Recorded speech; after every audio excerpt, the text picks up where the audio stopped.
Alright, what's going on YouTube?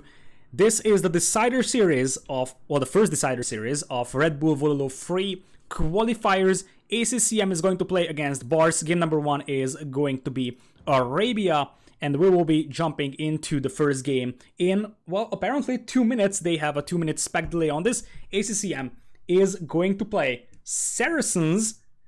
Remember that, well, you didn't see it if you're watching the YouTube video, but after this game, I'm going to showcase the entire draft. But ACCM drafted Vikings and Saracens, which meant that Barles could only snipe one of those two civs. Barles decided that he wants to snipe Vikings, and that left ACCM with Saracens. This, if ACCM is going for an archer build and the market use a fast castle, that's a very, very strong build. When I was playing Red Bull Wololo 2, I also used that build, because I just feel like you get an insane power spike from that. Barles is playing Ethiopians, and I feel like if Barles is playing this one smart, he might just go straight towards Castle Age, because he should anticipate that his opponent is going to get up to Castle Age as well, and go heavy on the skirmishers. I think that's the key here.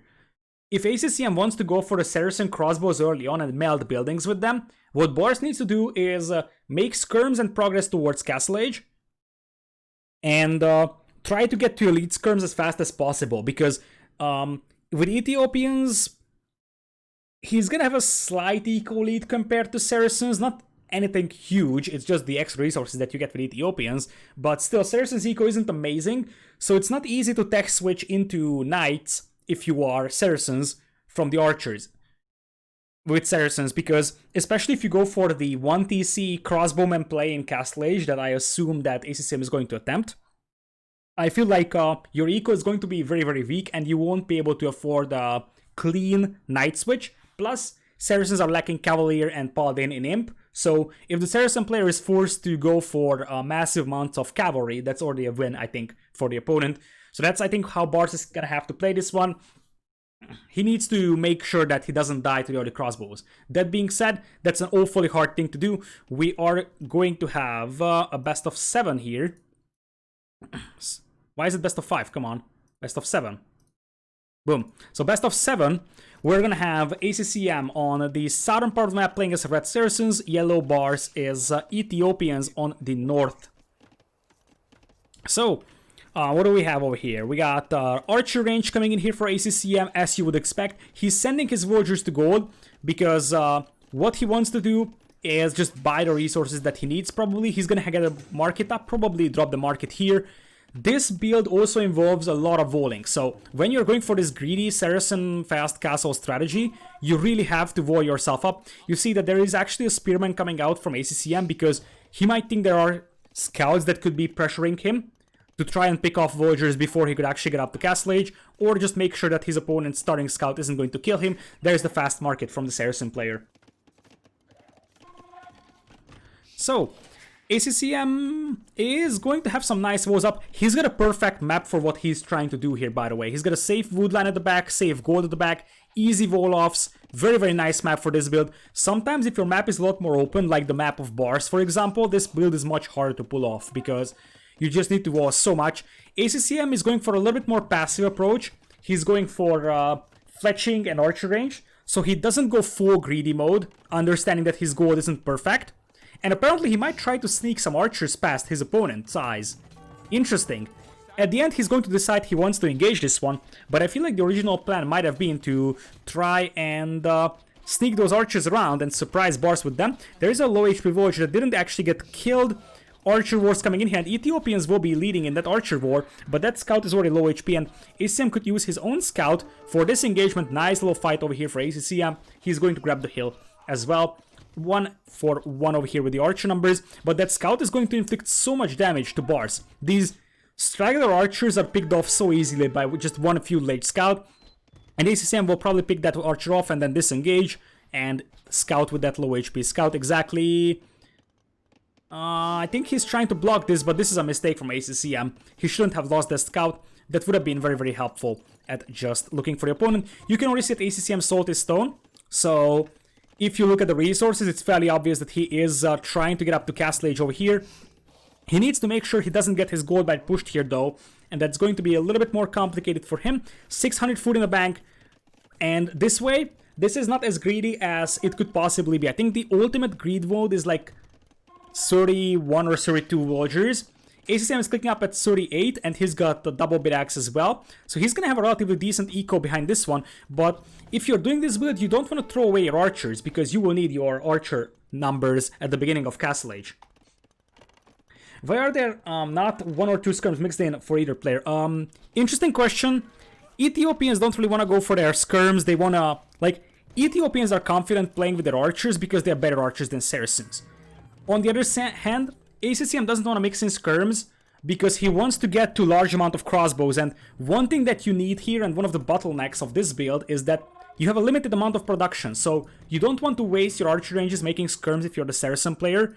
You want to make sure that you make archers because you want crossbowmen. That being said, there is the skirms from Barles, which is completely reasonable. In fact, against this Saracen crossbow build, Feudal Age +1/+1 skirms are good enough to hold as well. That's something that is quite underappreciated, that if the crossbows only have Botkin arrow and no other upgrades, Feudal Age skirms with +1/+1 are good enough to hold, and it looks like Barles is actually grabbing the lead in this game, not gonna lie. Like, ACCM is trying to get up to Castle Age here, but the heart and soul of this build is to be able to keep your archer numbers high. You want 10-15 crossbows when you reach Castle Age, and that's not happening for ACCM.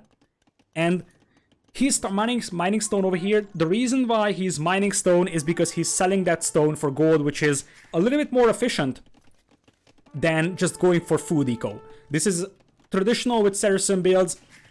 You just have gold and stone villagers and you buy the food that you need. So the problem here for ACCM is that he only has 8 archers, and that's not much. 8 archers will be stopped by skirmishers here from Barles, and I feel like Barles is in a good position. This is a very aggressive build from ACCM, but this is a very, very fragile build as well. I know that for sure because, as I said, this is one of my favorite Empire Wars builds, but the reason why I didn't actually play this one in this Red Bull is because I feel like this is just so vulnerable to a few ledge pressure of skirms, especially if you have a pretty bad map over here. If ACCM rolled a little bit further away, this would be no problems for him. He's gonna have that crossbows, nice, but by the time he can really get to the base of Barles, Barles will be up in castle as well. And the thing is that you're gonna have crossbow and botkin here, and, well, Barles still has some skirms, so at the end of the day, look at what happened here. ACCM is gonna be left with 8 crossbows, 7, 6, and there are still skirms in there. This is the weakness of this build. +1/+1 skirms can hold long enough to delay the Saracen players to a point where your opponent is also up to Castle Age. And the end result of this from ACCM, partially because he lost some of his armies in Feudal, but partially because of this engagement and how elite skirms were able to hold, is that he's left with 4 crossbows. And this is the way you stop this build. You have to be heavy on skirmishers. Now that Barles is up to Castle Age, he can go for his own crossbowman. Goes for a defensive tower. I feel like it's the better safe than sorry type of a defensive tower here. I'm completely okay with that. I don't think it's necessarily needed, but I guess he just wants to make sure he's safe. And now crossbows are going to be on his gold mine, but Ethiopian crossbows much better than the Saracen crossbows. Eventually ACCM is gonna get 1 villager pick for the price of a few crossbows. I'm not 100% convinced this is gonna work well for ACCM. He gets 2 will picks at the end of the day, but that's gonna be like 10 crossbows. He should clean this up though. Barles? Why is Barles not cleaning this up? That's a huge mistake. 2 more wills killed Barles! He's throwing away the game like that, and this is what differentiates a good player from an excellent player. An excellent player doesn't make a mistake like this.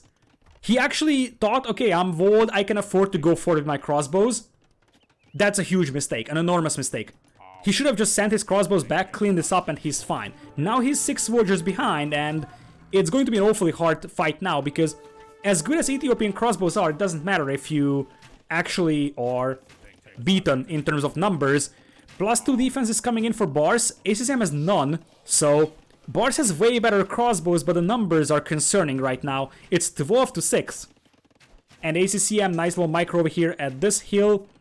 Heal bonus adds a little bit to this. Barles cleaned this up easily, but he took a big punch right now to his eco, and that's not great. That being said, he's got Boso, and he's got +2 defense. Another Voyager goes down though. This hole is still not plugged in, and Stairs and Crossbows will be great at just getting through those pallicides.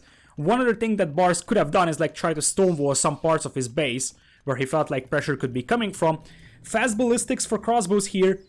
Luckily for Barles, or luckily for ACCM, Barles' eco isn't going to be amazing. Like, he's buying food right now to keep making Voyagers, but this build delays your imp time by a massive margin, and I wouldn't even be surprised to see ACCM, instead of trying to go imp, to focus on the castle age push and maybe drop a castle later. He's selling his stone, so that's not gonna happen. That's like basically the debate here.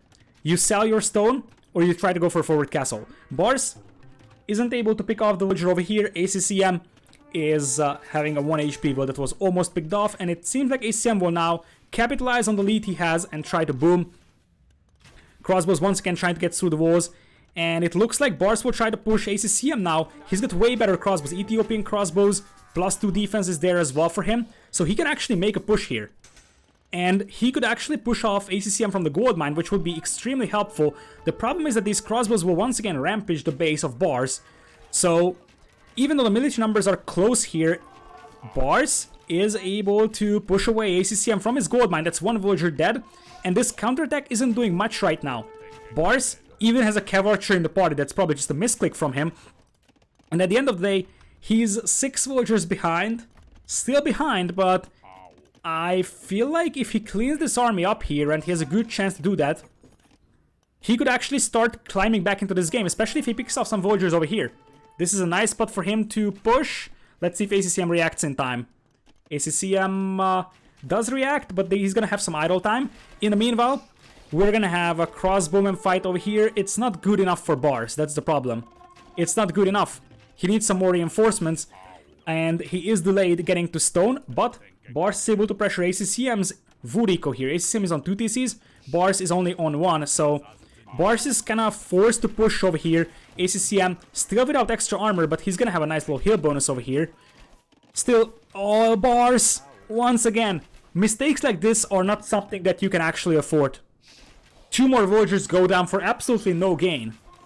And I wonder if he just sacrificed them intentionally to soak up some arrow fire, or was that a misclick, or just a mistake overall. But that's another few Voyagers being killed from him, and his army gets cleaned up here. And what you see here is that Barles is not playing bad, but he's not playing as good as ACCM does.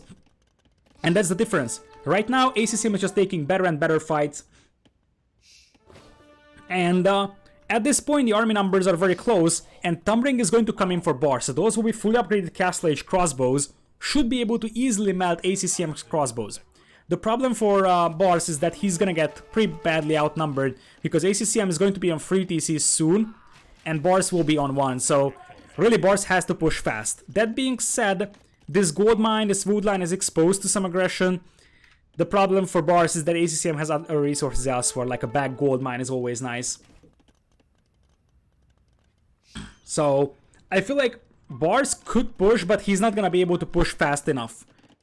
Maybe, like, what I could imagine, he's mining stone with 3 Villagers. What I could imagine him doing is maybe trying to go 1 TC imp now and try to push it that way. This is gonna be a nice pick off from Barles if he sees that siege workshop, and he's gonna deny that. 1... What? Okay, 2 Villagers die, but I think that should have been 3. I'm not sure how the first Villager survived. But anyways, there is gonna be crossbows coming at the back. Barles unable to get any damage done here, and he might lose the hill advantage here. Oh, that's very bad. He caught off guard by this, and even though he has the extra arm and Ethiopian crossbows with Thumbring, he is fighting against the hill, which wasn't perfect. That being said, it's 13-4 in terms of army numbers, and as I said, this gold mine is quite exposed over here. ACM tried to make a university, that's gonna be stubbed as well. Barles still playing 1 TC. The problem is that Barles has quite a lot of straggler crossbows like these being picked off, so he isn't really able to get to good crossbow numbers. He's got 17, and that's a mangonel coming in. The problem is that ACCM is not far away from clicking into Imperial. And this siege workshop goes up, university could go up as well. Guess what? Barles is actually pushing this stone mine now. And Honestly, ACCM doesn't really have the army to stop this. He doesn't really have the army, and I have a feeling that Barles doesn't have ballistics, by the way. He definitely has thumb ring. But I'm not sure about ballistics, because those arrows are still missing pretty hard, and not gonna lie, right now ACCM is outnumbered 5-1 in terms of army numbers.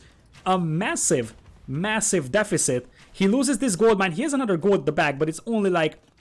there's still 2k left in here. But this left side is open.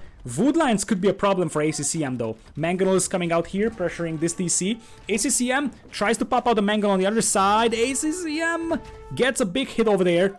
But it's not good enough to kill all the crossbows. This is a very, very risky micro for Barles. One bad move and he loses the game. Big hit eaten by Barles over there. I think he needs to disengage this one. He already took a huge hit on his units. That being said, ACCM isn't noticing that his villagers are getting picked off here. And truth being told, Barles is piling up stone for a castle. I think Barles might have a small chance of winning this one over here. He's got huge army numbers. ACCM did lose quite a lot of villagers. Barles is still behind in will count, obviously. He's trying to go for a second TC here, but as bad as the game looked for him 10 minutes ago, this is looking like perfectly fine. In fact, this might be the best position he was in the entire game right now. Crossbows still, look at how annoying they can be. Just 2 crossbows trying to deny and harass that gold mine. Here comes the Mangonel from ACCM. Barles, is he gonna notice this? He was up hills. He was up here so that Mangonel doesn't die. ACCM should have gone for the delete trick, but he didn't, so the Mangonel survives. And it lives to see another day. Nice splits from Barles. He's playing with fire over here. I mean, not in literal terms, but he's in a huge, huge danger to those Mangonels. That being said, villager difference is still 20 in the favor of ACCM, but he's about to lose a TC. And look at the crossbows looping around. 2 crossbows hiding here and will try to pick off some villagers, because ACCM will be focused on the micro here. ACCM will be very, very focused here. So 2 crossbows chilling on the gold mine might not be something that ACCM notices. And see, he's not noticing it. 2 low HP crossbows. These crossbows combine for 8 HP together, but they're killing so many villas because ACCM has to micro this. And suddenly, the villager count is getting closer. It was like 30 villagers a couple of minutes ago. Beautiful mango hit from Barles. Is Barles going to take away the first game from ACCM? There is some reinforcements coming in from ACCM, trying to cut off the influx of units from Barles. That's actually beautiful that he's cutting off the reinforcements and killing the stragglers. That being said, ACCM, he seems like he's giving up on this TC, and a crossbow is denying the repair villagers. This TC might actually go down. This was cleaned up, but once again, ACCM losing villagers, not villager difference is only 15. ACCM will try to take this hill and even the fight out that way. So I guess he's trying to save the TC and will have to move like this and try to take the hill. Barles gets a hit out, but it didn't actually meet any enemy units. Beautiful shot over there. Downhill shot by Barles, so it ends up being a 1-for-1. The TC still stands for ACCM, and the militia numbers are actually pretty close. That's actually thrown away Mangonel by Barles. He didn't see the crossbows closing in. And now, Barles doesn't have as great army numbers as he used to have. Army numbers are actually pretty close, but Barles, I feel like he's back in this one. And in the long run, I favor Ethiopian Arbs over the Saracen Arbs by a massive, massive margin. So it's 16 villager difference. But this could be really bad for ACCM. Oh, so bad. Things could fall apart for ACCM in 5 seconds. Huge hit on his crossbowman over there. And if Barles moves to this gold mine, that's going to be disaster for ACCM, and he should know. He knows that this gold mine is running out. He knows that this gold mine is running out. Where is ACCM going to get his gold from? Here. So if Barles pushes that gold mine, ACCM is going to be in trouble. And guess who clicks to Imperial first? It's Barles. I might have spoken too soon with that 4-0 for ACCM, because this is looking extremely strong. Not gonna lie, I think he has a small civ advantage over here, because ACCM's civ is only good for that fast castle crossbow play that didn't work out for ACCM. After that, Ethiopians should be able to dominate, and those crossbows could camp down the bottom of the tower. Barles just needs to run for a tower. He can't deny it, so he should just run for a tower and camp the bottom of it. ACCM could lose control over all his gold, and he's still not going up. Barles almost up to castle or Imperial, and when he gets Arbalest and Bracer, well, ACCM is gonna be in trouble. And we have seen some upsets in this tournament. What an upset it would be if Barles would actually beat ACCM. And honestly, as bad as Barles had his base breached in here, he actually had very, very good moves after that happened. So the thing is that, this is what I said about Barles. If he plays to his full potential, and in the second half of this game, heck yeah, he does, he's an insanely good player. He's playing like a top 20 player when he's playing to his full potential. Nice map control castle. He plays for the long game here, so he could try castle dropping his opponent, but he's not going for it. I think the next castle will be in the face of ACCM when he realizes that he's gonna have a massive imp advantage over ACCM here. And with Trebs and Arbalasts, it's not like ACCM can do anything to stop this one. ACCM is getting ready to click up himself, but it's going to take quite a lot of time until he actually gets there. I like that Barles is playing passive with the crossbows here, just making sure he doesn't lose them before he gets to Imperial. And with that, the Arbalasts will just eat the Mangonels from ACCM. The Arbalasts will be able to do, basically, able to deal with everything that Barles has. Also, Barles is going to notice that ACCM is here on the left side, so I think he's going to dispatch this force to push the left side. And now, I feel like Barles needs to be fast. So, get Trebs out, get Arbalasts on the field. There is nothing that ACCM can do to stop your Trebs right now. So, get Trebs out on both castles, get Arbalasts, and start trebbing that tower down because that is annoying for you. You could try trebbing down the market fast, but the Siege Workshop is probably a higher priority. And Bracer is already in, Arbalast isn't, so it's not a perfect fight for Barles, who I think is still missing ballistics. No, he has it. Why are his archers missing so much? I'm just dumb and I'm not looking at the overlay, but he has ballistics and he has Thumbring. Cleans that army up right now, and this is looking pretty bad for ACCM. Much better army numbers for Barles, and it's not like ACCM has good army numbers here, something that could fight Barles very soon. I see Scale Mail being added. That's an interesting decision from Barles. By the way, one of the reasons why ACCM fell behind in army numbers is because he was fighting against Ethiopian crossbows that have Thumbring without his own Thumbring. So he took very, very bad fights in Castle Age as well. And there is one Shoal Warrior over there. I wonder if Shotel and Onager is something that Barles is considering over here. I'm not sure if it matters, to be honest. I'm honestly not sure if it matters. This trap should be moved up, and ACCM is dead. ACCM's Imp TC is this one, which is relatively safe right now. But at this point... Oh, Barles could get a good mango hit! ACCM! Oh my goodness. Oh my goodness. This is so bad for ACCM right now. He's losing all his army just before getting into Imp. It's 18 Saracen crossbows that still need upgrades until they will be Arbalasts, versus 40 army from the Ethiopian player, and this game is already, I think, a huge upset here.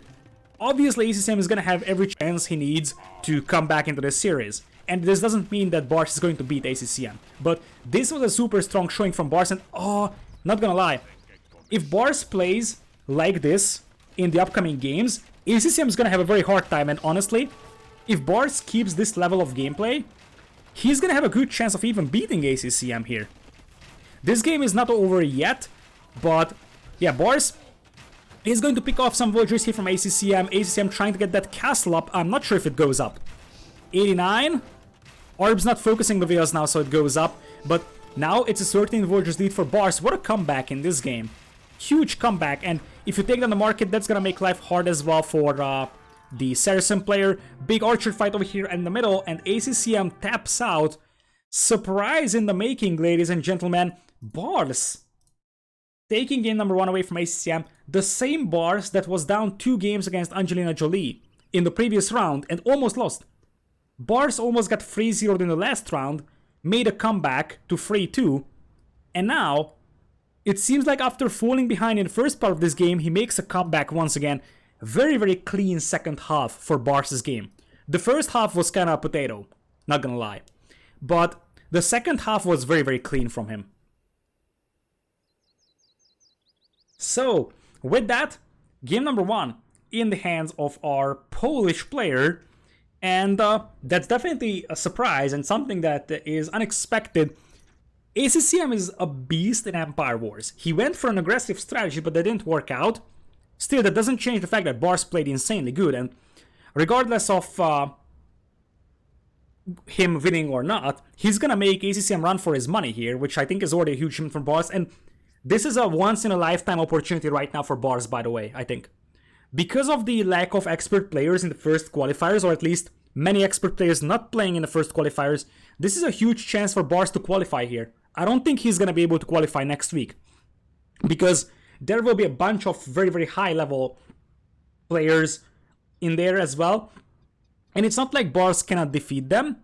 It's more about, it's much harder to get to the main event in a qualifier that has like 30, 40 very high level players than in a qualifier that has 20. So this is his chance to get into the main event here, and he's doing a beautiful job. Here's the Empower Spike, he used it well.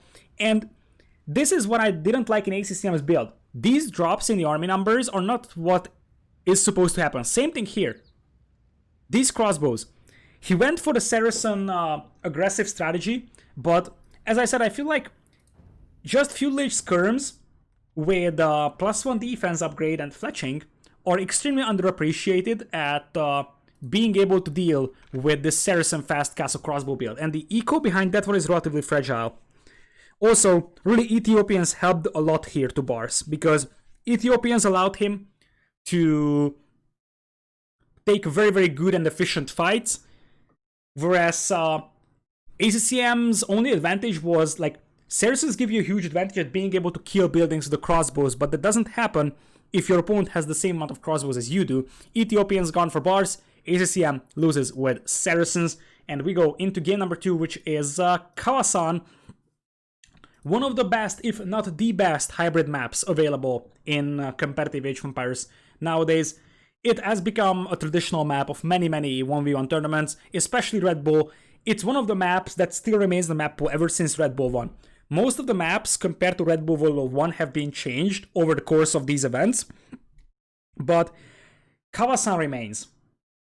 Kawasan is just a perfect balance of land and water engagements. We're gonna have 2 super strong civs for this matchup. Franks for ACCM, and Barles for Japanese. Japanese is a fishing focused civ, so I expect Barles to try and go for fish. Whereas Franks is a berry focused civ. You will see that on Kawasan you have a bunch of berries in the middle, and many players pick Franks because they want to make sure that they can actually use that berry bonus perfectly. That's basically the story of this one. So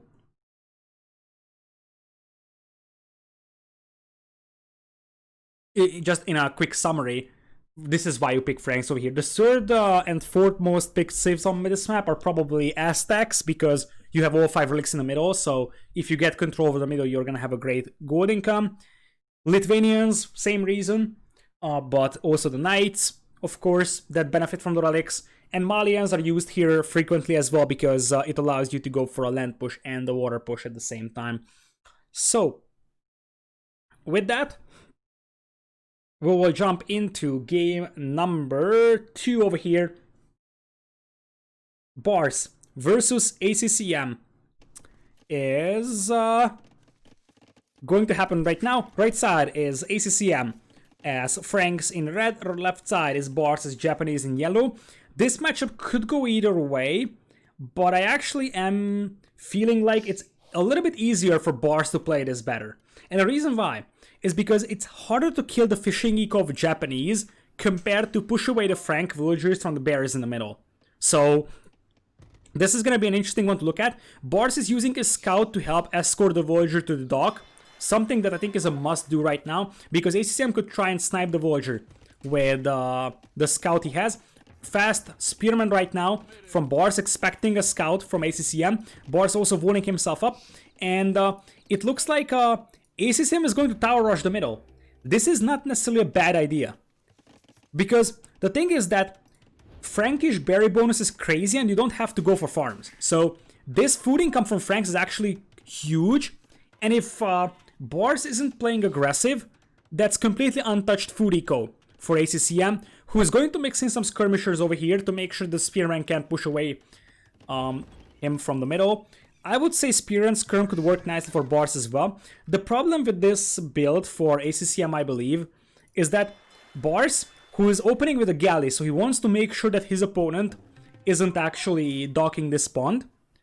But the key here for Barles is that Japanese fishing eco is crazy. So I'm not sure if ACCM is going to have any benefit from the mill in the middle.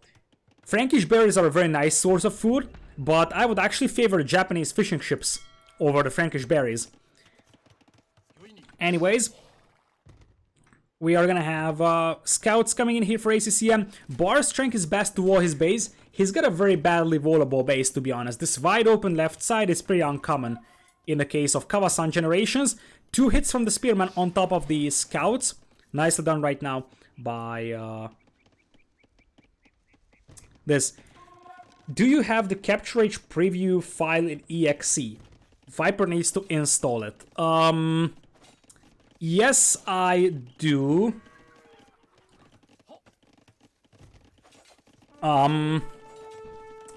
We'll figure something out in a moment, okay? Let me message Viper here. Not sure if I can do this here. Yep. The scouts will get cleaned up on the left side, by the way. So nothing really is happening, but I'm trying to like multi-manage my stuff over here and help out Viper as well. So where is that?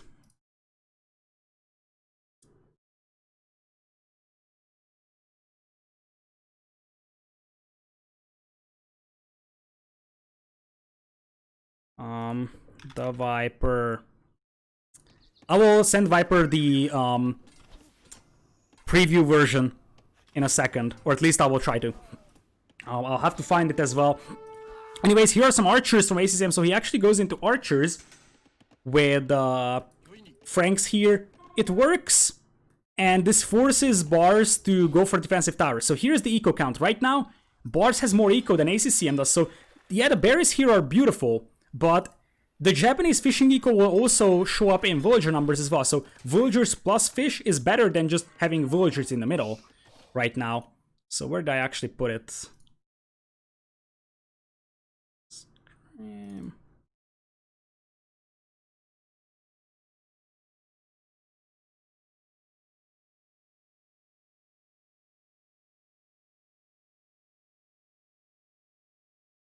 think that's it. Give me a moment to pause for a second. I need to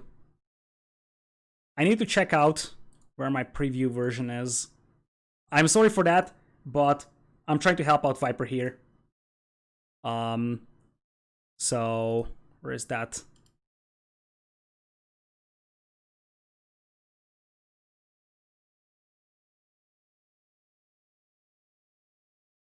Program.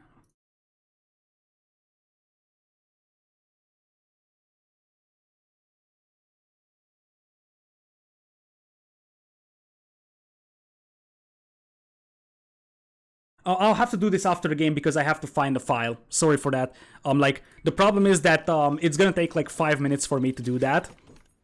I'm pretty sure he's also busy casting this game, but after this game, I'm actually gonna find the file for Viper, if that's fine. Because, like, the thing is that I also have the new Capture Age installed, but this is the preview version, or the light version, which is just the in-game overlay. So, it's not that easy to find, and I don't want to send anything wrong to him. So I'll do it after this game, okay? Alright, so defensive tower is up for Barles.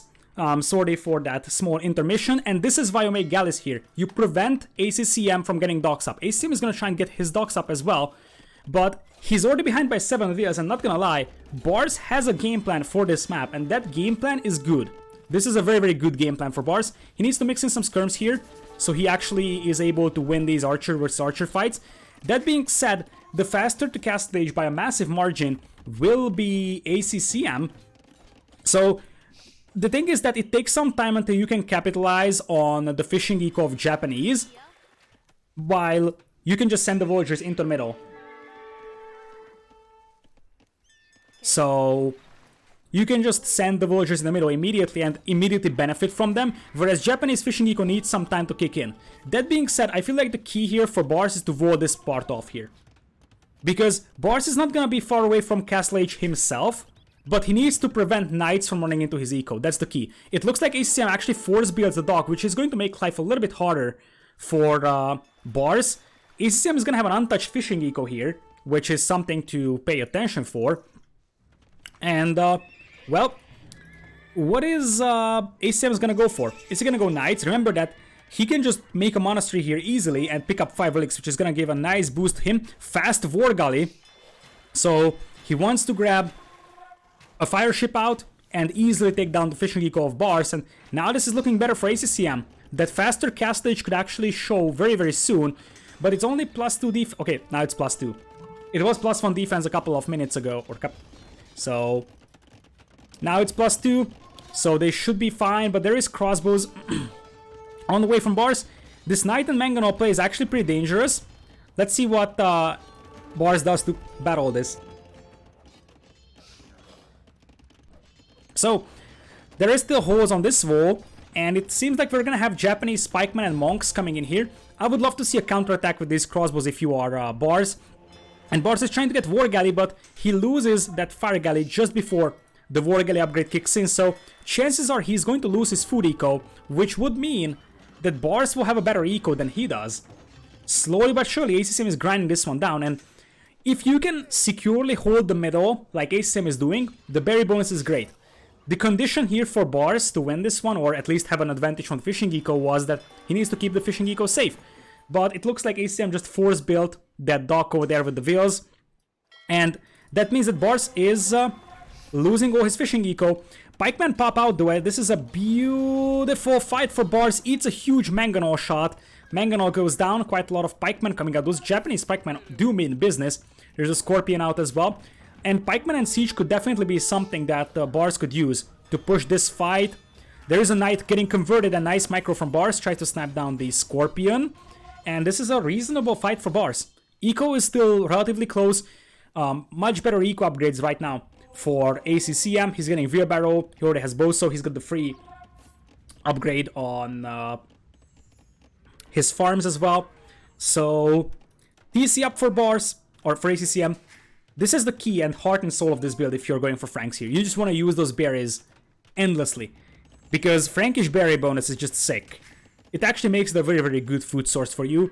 Other civs, it's always nice to have all this food in the middle, but other civs get kind of slow from berries, so it's not super efficient, and there are just better ways to do this. ACCM has the relics. ACCM has 3 relics right now, trying to get a 4th one for himself, but yeah, I feel like the clock is ticking for Barles here, because ACCM has a huge amount of food in the middle, barely has to invest into farms. ACCM has a fishing eco on the right-hand side dock, soon we'll have a fishing eco on the left-hand side dock, and ACCM is about to have 5 relics over here as well inside that monastery. The combination of all of this is very, very scary, and I feel like right now Barles needs to get a siege workshop up himself and pikeman siege this one. There is a demo ship that came out for Barles alongside a few fire ships, so he's gonna recontrol this dock on the left side. It's back in his hands. But look at the food income for ACCM, it's sick. It's actually crazy food income, and since there's a Scorpion and soon a Mangonel inside that siege workshop, it's not like Barles can actually push this. Barles getting +2 defense for his pikemen, so I assume he wants to just continue with pikemen, but if he plays with pikemen, he needs to push his opponent off from the hill here. Because it's not something that he can actually afford to allow ACCM having 5 relics here. This is the trouble that you're facing on Kawasan. If you lose the middle, your opponent is gonna have 5 relics. This is why Aztecs are so frequently picked for this map, or Lithuanians, because you're trying to make sure that you get the middle, and if you have middle with those civs, you're getting an even bigger bonus.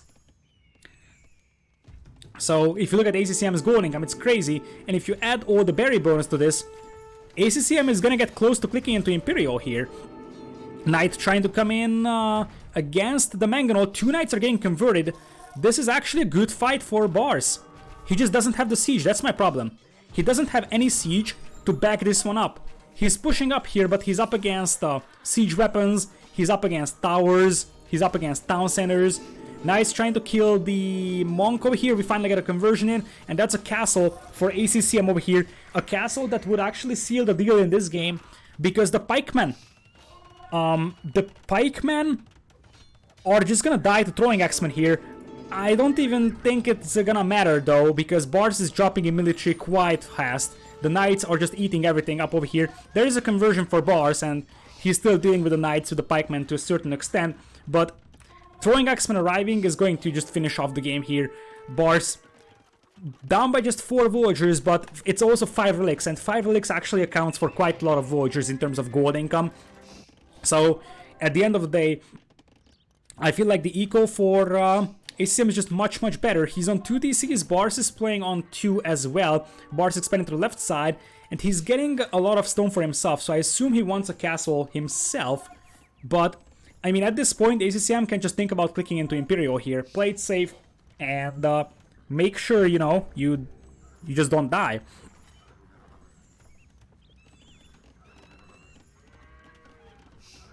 So we are gonna have ACCM getting ready to click into Imperial. He might sell some resources, or honestly, with the amount of army advantage that he has and the unit composition advantage, he might just drop a castle here. He almost has the stone to do that. So he just drops a castle here, that denies that stone, that harasses that wood line, denies that gold, and that's basically game over. ACCM plays this ultra mega safe right now. Like, he's just waiting until he can click into Imperial. He has a market, so he could just sell some food and click up. And, well, there is still pikemen, and that's just gonna be throwing axemen. One of the reasons why Franks are so versatile as a civilization, and one of the reasons why they're one of the best 1v1 civilizations on Arabia, is because unlike many other cavalry civs, they don't struggle against a pikeman switch, because they do have an easy transition to throwing axemen. Throwing axemen do benefit from the forging upgrade as well, I believe, because they are classified as infantry. I'm not 100% sure on that, but I guess once we see a strong axeman on the field, we should get the answer to that. This is a bad fight for ACCM. They do, okay. Yeah, it would make sense that they would benefit from it, and here's the castle I was proposing. So basically, it's much easier to transition to throwing axemen than it is to transition to archers or cav archers in other civilizations, which means that Franks have a very good and easy answer to the pikeman transition. There's a castle coming in here from Barles, doesn't matter, because both castles go up. ACCM is gonna have 2 castles, Barles will have 1, and Barles is not even close to clicking into Imperial here, so this is gonna be trapped down by ACCM, and I assume that this is gonna be an imp GG here from Barles. This is still not finished. It's still not finished, and knights now run in. There is some pikemen to fight this, but it's not enough. And even if Barles quick walls this one off, at latest he's going to resign when Imperial Age kicks in for ACCM. Look at this. I mean, he's trying to hold this one, but this barrier bonus for Franks is crazy. It gives you a lot of food income. I like that ACCM is preparing for a long game, like stonewalling off the sides. He definitely does respect the comeback potential from Barles, but I don't think there is a comeback chance over here. What do Franks do against Samurai Hub? Play by Japanese. Throwing Axeman Onager, probably, and Bombard Cannon. Anyways, Barles is doing his best to protect his wood line, but this game isn't decided on this raid on the wood line. This is gonna be decided on ACCM reaching Imperial, getting traps out, and taking down that castle. Barles has a mangonel inside, so it's not a ramp push towards that castle. And 3, 2, 1, I assume Barles will tap out right now. No? Yes. As expected, Barles decides to tap out of the game over here. ACCM, confident win, and he comes back in game number 2. I believe that if you look at the food eco, it's going to be quite obvious why ACCM won this. 11k food compared to 8k. That tells the whole story. Also, double the gold for ACCM. 1,400 gold from relics in a game that was only 25 minutes long. That's the other thing as well. So a lot of relic gold and a lot of gold as well coming in from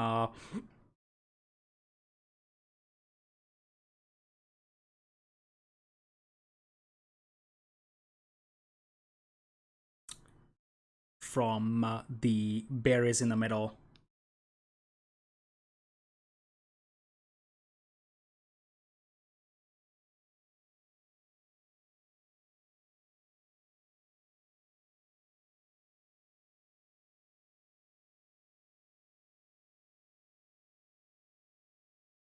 Alright. Give me a moment, because as I said, I promised Viper to send him the exe file for the capture age overlay. I will need to look it up myself.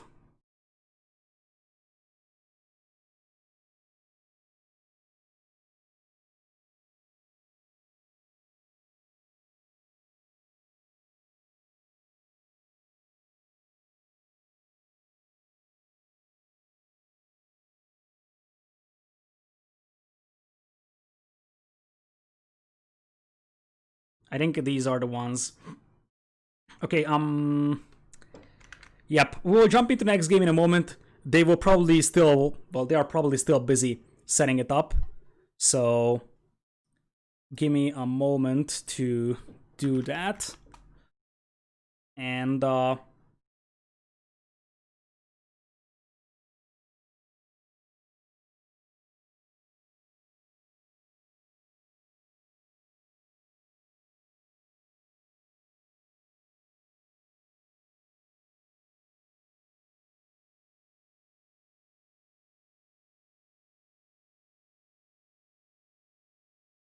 alright, so I think this is the one.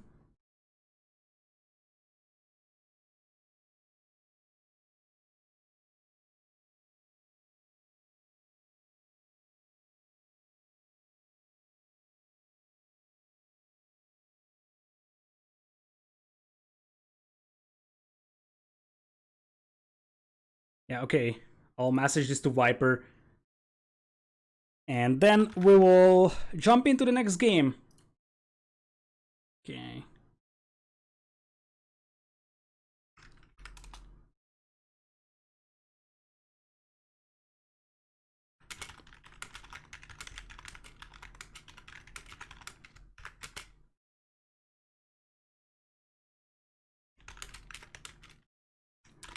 And we will message Viper here, telling him to look at his Discord. Viper, check.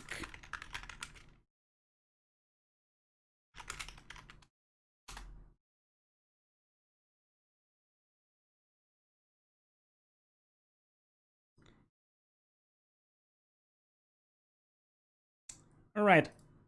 So, back we are, and it is time to get into game number 3 over here. So we have an even score. Sorry for the interruption. Hopefully Viper is gonna have a nice time casting as well. So let's hope it works for him. Okay, so do we have a game on?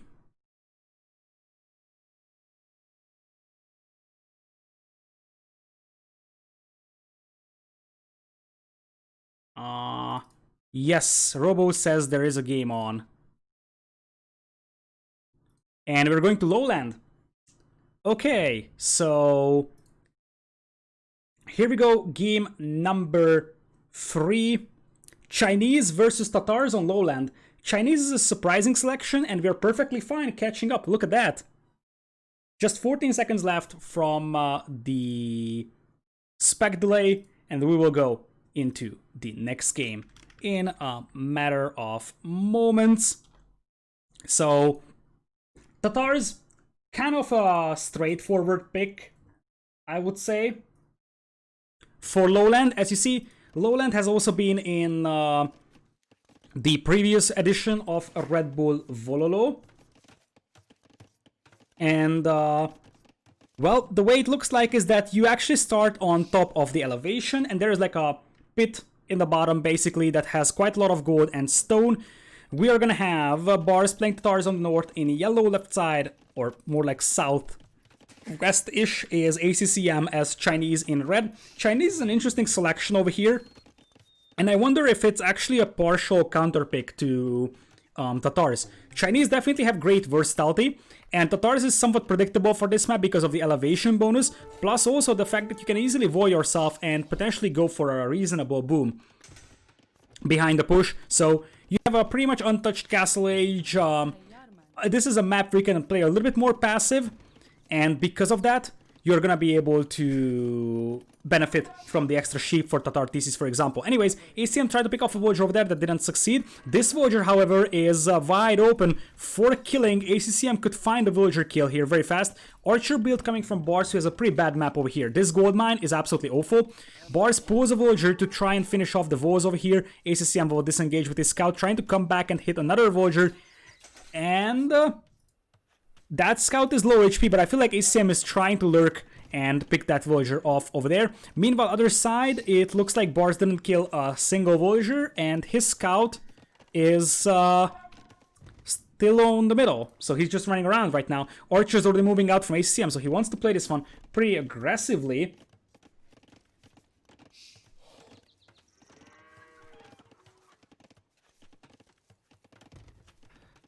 So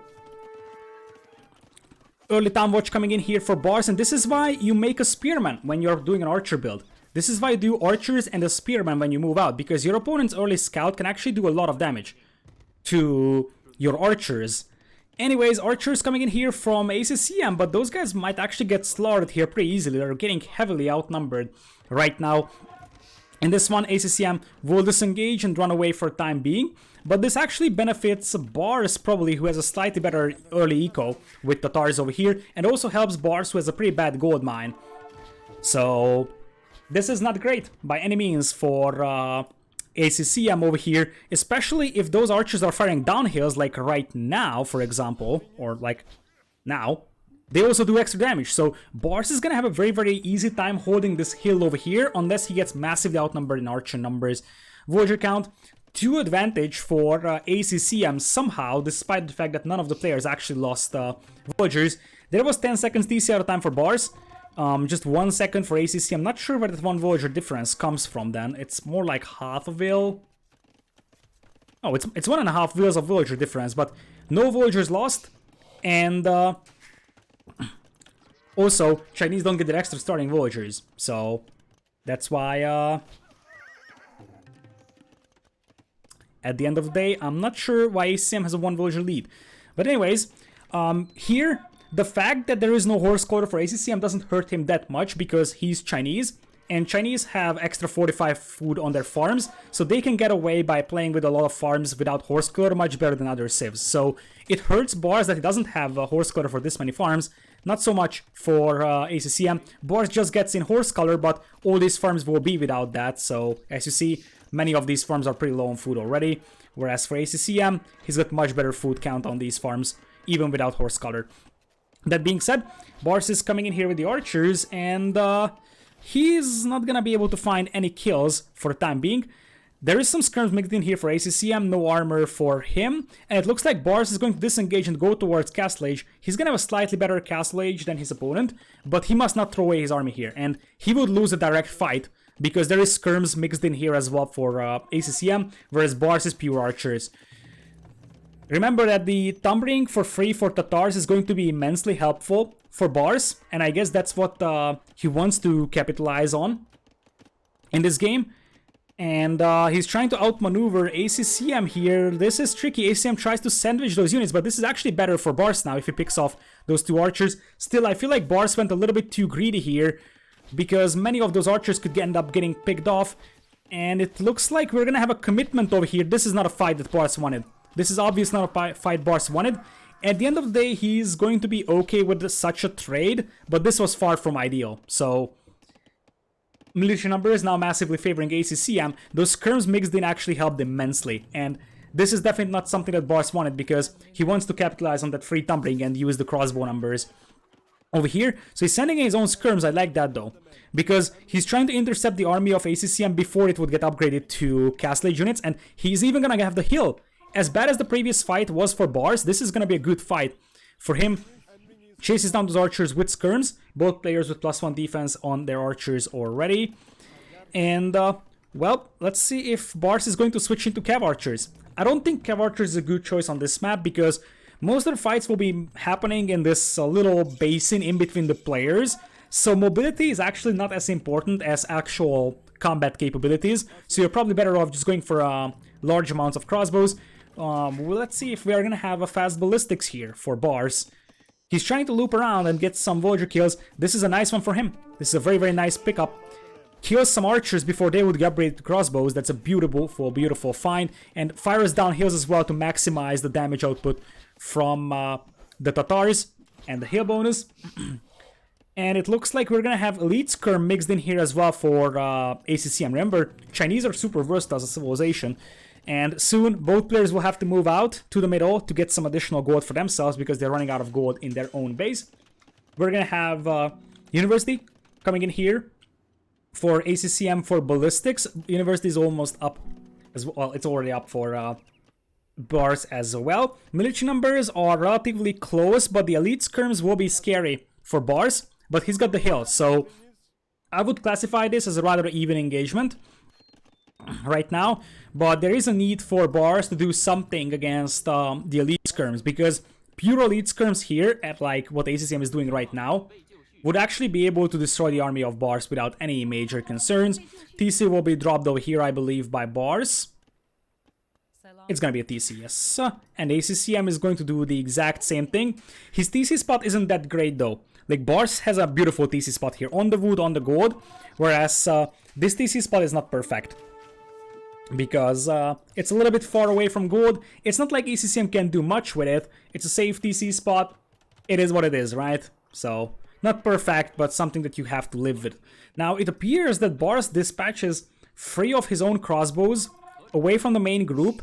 I guess he's trying to hide them, and then loop around on the far left and maybe try to pick off some villagers on the wood line. Like, have a flanking maneuver, and it appears that we're gonna have a defensive siege workshop from Barles. So he starts to realize, oh boy, Elite Skirms will just massacre me, and he's right. He's totally right, and it seems like ACCM skirmisher play here is starting to punish Barles pretty hard. Because this army is gonna get cleaned up, and this army is gonna get cleaned up. Suddenly, ACCM could be looking at like a 25-0 military number count. There is going to be a mangonel, but the mobility of that mangonel is going to be so bad. Whereas for ACCM, his mangonel will come in here, so he's gonna be able to start pushing Barles in the basin. And when that happens, Barles is gonna be off from gold. So this is actually a great scenario for ACCM here, because he's gonna be able to try and kill this TC. And he just cleaned up the entire army of Barles. This might be game here, honestly. Unless ACCM makes a huge mistake. Both players are at 2 TCs, ecos are pretty much even.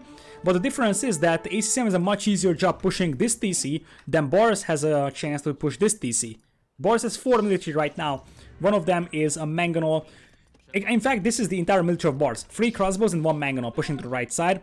And you're already going to see mangonel coming in here. Maybe even a tower from ACCM. He doesn't have more stone. Did he build a second TC? Yes, he did.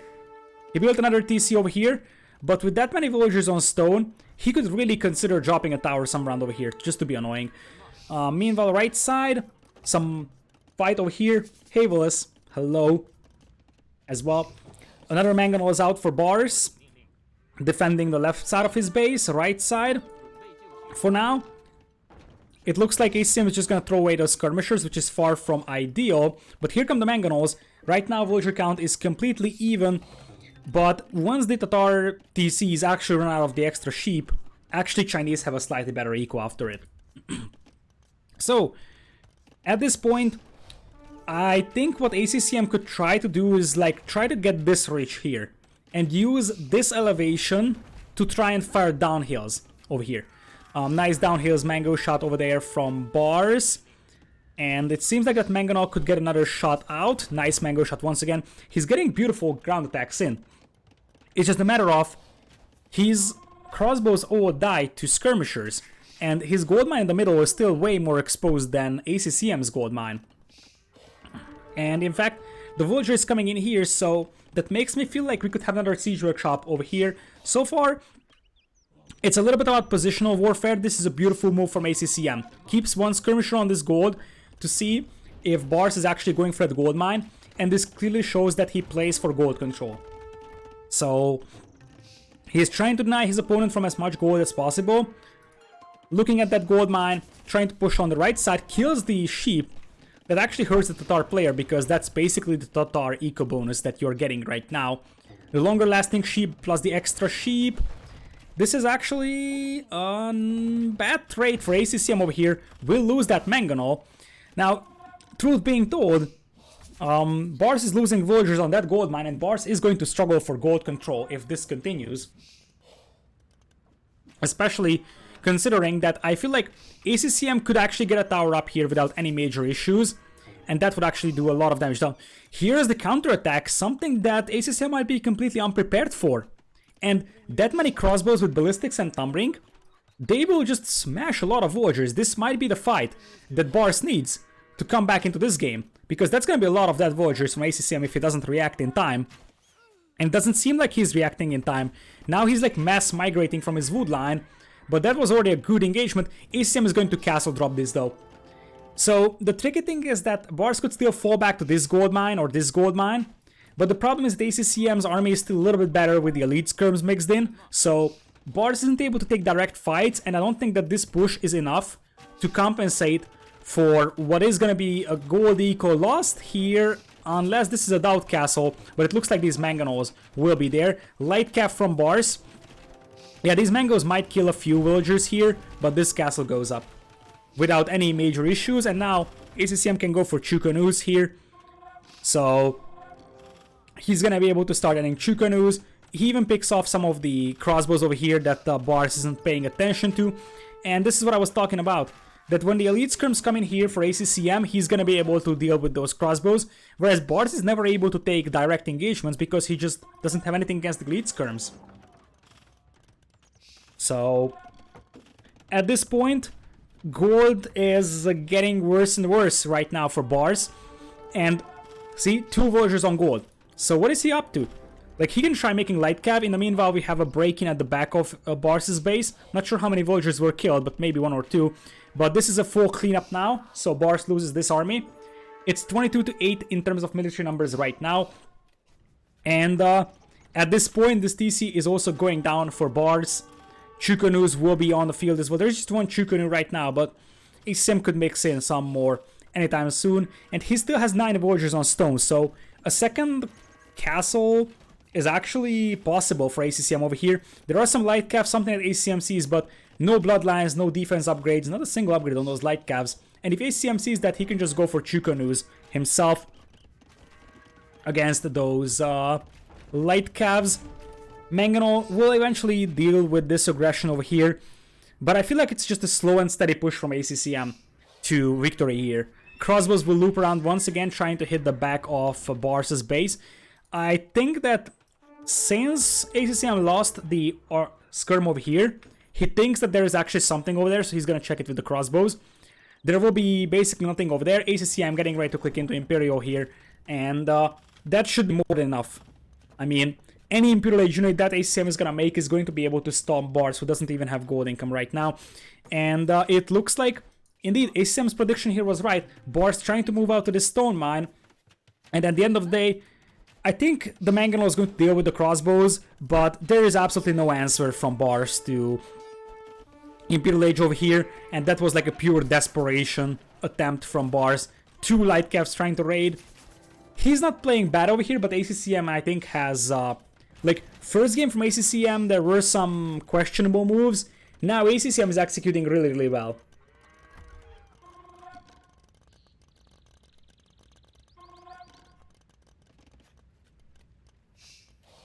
So, Barles getting close to clicking up himself, but he doesn't have a huge amount of gold to work with, and his gold mine is constantly being harassed by crossbows, archers, and I would assume that ACCM now just goes for more crossbows, and the reason why it's because it's just much easier to get to Arbalest than it is to like mass Chukanus and get elite Chukanu in. Arbalest will have the range advantage as well over Manganols. Here's a big push from Barles, but once again, just a few elite skirms will be enough to trim down those archer numbers to a number where it actually is not something that's impossible to deal with. It looks like Barles is looking for gold mines on the outside, or just looping all the way around so he can get a TC up here. But look at ACCM. He even has archers over here, preventing that. So ACCM's map control here is absolutely genius. In the meanwhile, it appears that we're gonna have some knights out as well for ACCM, which means that the skirms will no longer work for Barles either. Barles losing a large amount of villagers. Barles trying to get a castle up here. He's lucky that ACCM doesn't see that, because ACCM would actually stop that castle with his crossbows. And skirms, doesn't really matter. There is a Mangano pushing in here, but ACCM is up to Imperial. And he's just waiting for the opportunity to pop out those orbs with Bracer. And these villagers might just bump into these crossbows over here and all get killed. Some light cavs are on the field, but this is going to allow ACCM to start trapping that castle down and expose the right flank of Barles over here. So, really, ACCM is playing really good in this one. Like, this is the ACCM that I was referencing to when I said that he's one of the best Empire Wars players out there. And look at this. Just so beautiful. Just 2 crossbows over here, preventing Barles from getting to any reasonable gold income. And the villagers will just actually come in and kill that Mangano because Barles wasn't paying attention to that. In fact, there is not even an Arblast upgrade for ACCM. He's just going for chemistry first because his Chukonu will benefit from it, his skirms will benefit from it. A Kashyyyk is out from Barles to try and deal with this one, but once again, no extra pierce armor, so it's not like he's gonna be able to withstand a lot of castle fire. And there's already traps coming in here. Barles still far away from Imperial, tries to get a stable up here. Kashyyks are quite cheap. And truth being told, there is a minor chance that Barles can maybe raid his way back into the game. That's like a 1% chance right now we're talking about for Barles. But yeah, it's insanely hard right now to be in Barles' position. ACCM is just playing the map control game so well. And now Arblasts are coming. And Arblasts and traps here should seal the deal here. Here comes the light cav trying to save the castle. It's 3 traps being set up. +2 defense on those units though, and that should be 2 dead traps. A little bit of a misplay over here from ACCM, to be honest. If ACCM mixes in a few camos, he should be able to deal with this one easily. But that is going to be 2 traps going down here, maybe even a 3rd one. That's a huge misplay from ACCM. He is going to lose 3 traps to just a few Kashyyyk and light cav. That was pure value over there for Barles. That being said, Barles still doesn't have any reasonable gold income. Like, he's consuming this one. He actually has this one. He still has it. I think that saving this castle is crucial because somehow this gold mine is still there and Barles is taking it. Like, this should still be a game for ACCM, but ACCM is struggling a little bit to close this game out here. That being said, he's still got Arblasts, and now there is scale barding, so there is a chance we're going to see some camos or just light cav. Works well as well. Over here, Arbs just trying to deny wood income now. Nice little hill bonus over here for Barles, once again smashing the army of ACCM on the left side because of that, even though these are imp units and these are just castle age units. Barles, is he clicking up to imp? No, he isn't. He's going full on a castle age. The problem is that he won't actually be able to survive against 3 traps for long. Light cavs in the middle, trying to raid his way back into the game. If he was imp, maybe I would say there is a chance. But without Imperial Age, I just don't see this one happening. He would need to hold like insanely long. He's making a lot of Kashyyyk. But once again, honestly, Barles is raiding a lot here. And it's not like ACCM's army is huge. And here comes a big push. How is Barles going to stop how is ACCM going to stop that ram push? This is tricky. It might seem like ACCM is winning this, but is he actually winning this? He doesn't have a big devastating blob of imp units, and Kashyyks are crazy cost efficient. They're super cheap, something like 50 food, 40 gold. And they actually have like 130 HP, and if you look at this 4 pierce armor, that's pure value. And that's a castle that could actually go down. That castle could go down. Still, ACCM is supposed to have a huge advantage because he picks off some villagers over here. So, theoretically, ACCM is still winning, and ACCM should still be winning this game, because Barles is nowhere close to Imperial. And you need the Kashyyyk here to kill the Chukonus, because if you don't kill the Chukonus melt the rams. This is a mistake from Barles. I don't think this castle goes down, and if that castle stays up, I think it's game over for Barles. This was his only push, like he prepared for this for like 5 minutes. Massing the Kashyyks, pushing with the rams, and he has not enough. He doesn't have enough. I feel like it was overly greedy to die with all those Kashyyks trying to chase down the 3rd trap. He should have stuck around with his Kashyyks close to the castle, to prevent the Chukanus from killing the Rams and making sure this castle goes down. Yeah, I think this is one of those positions where I feel like the second half of the game Barles is playing well, but it's too far gone now. I don't think he has a chance to come back into this one with 50 villagers behind. And yeah, he's gonna tap out of it. GG's, says Barles. Once again, he had some good moves. He just fell behind too much to come back from it. ACCM played the map control game so well. ACCM wins 2 in a row to make it 2-1 over here. And if you look at the gold income, you're gonna see that it's 9k to 5k or 6k. Doesn't really matter. Massive advantage for ACCM over there. And, well, maybe if Barles was an Imperial, I could have actually said there's a chance, but his eco was so weak. And really, ACCM's ability to deny all the gold mines and pick off so many villagers was just insanely powerful. And basically, that was what decided the outcome of this series. Or not this series, but this game. Being able to always pressure Barles' gold was huge. So, yeah, this was definitely a good game. I think the highlight game of the series is still the first game, but this one was also excellent.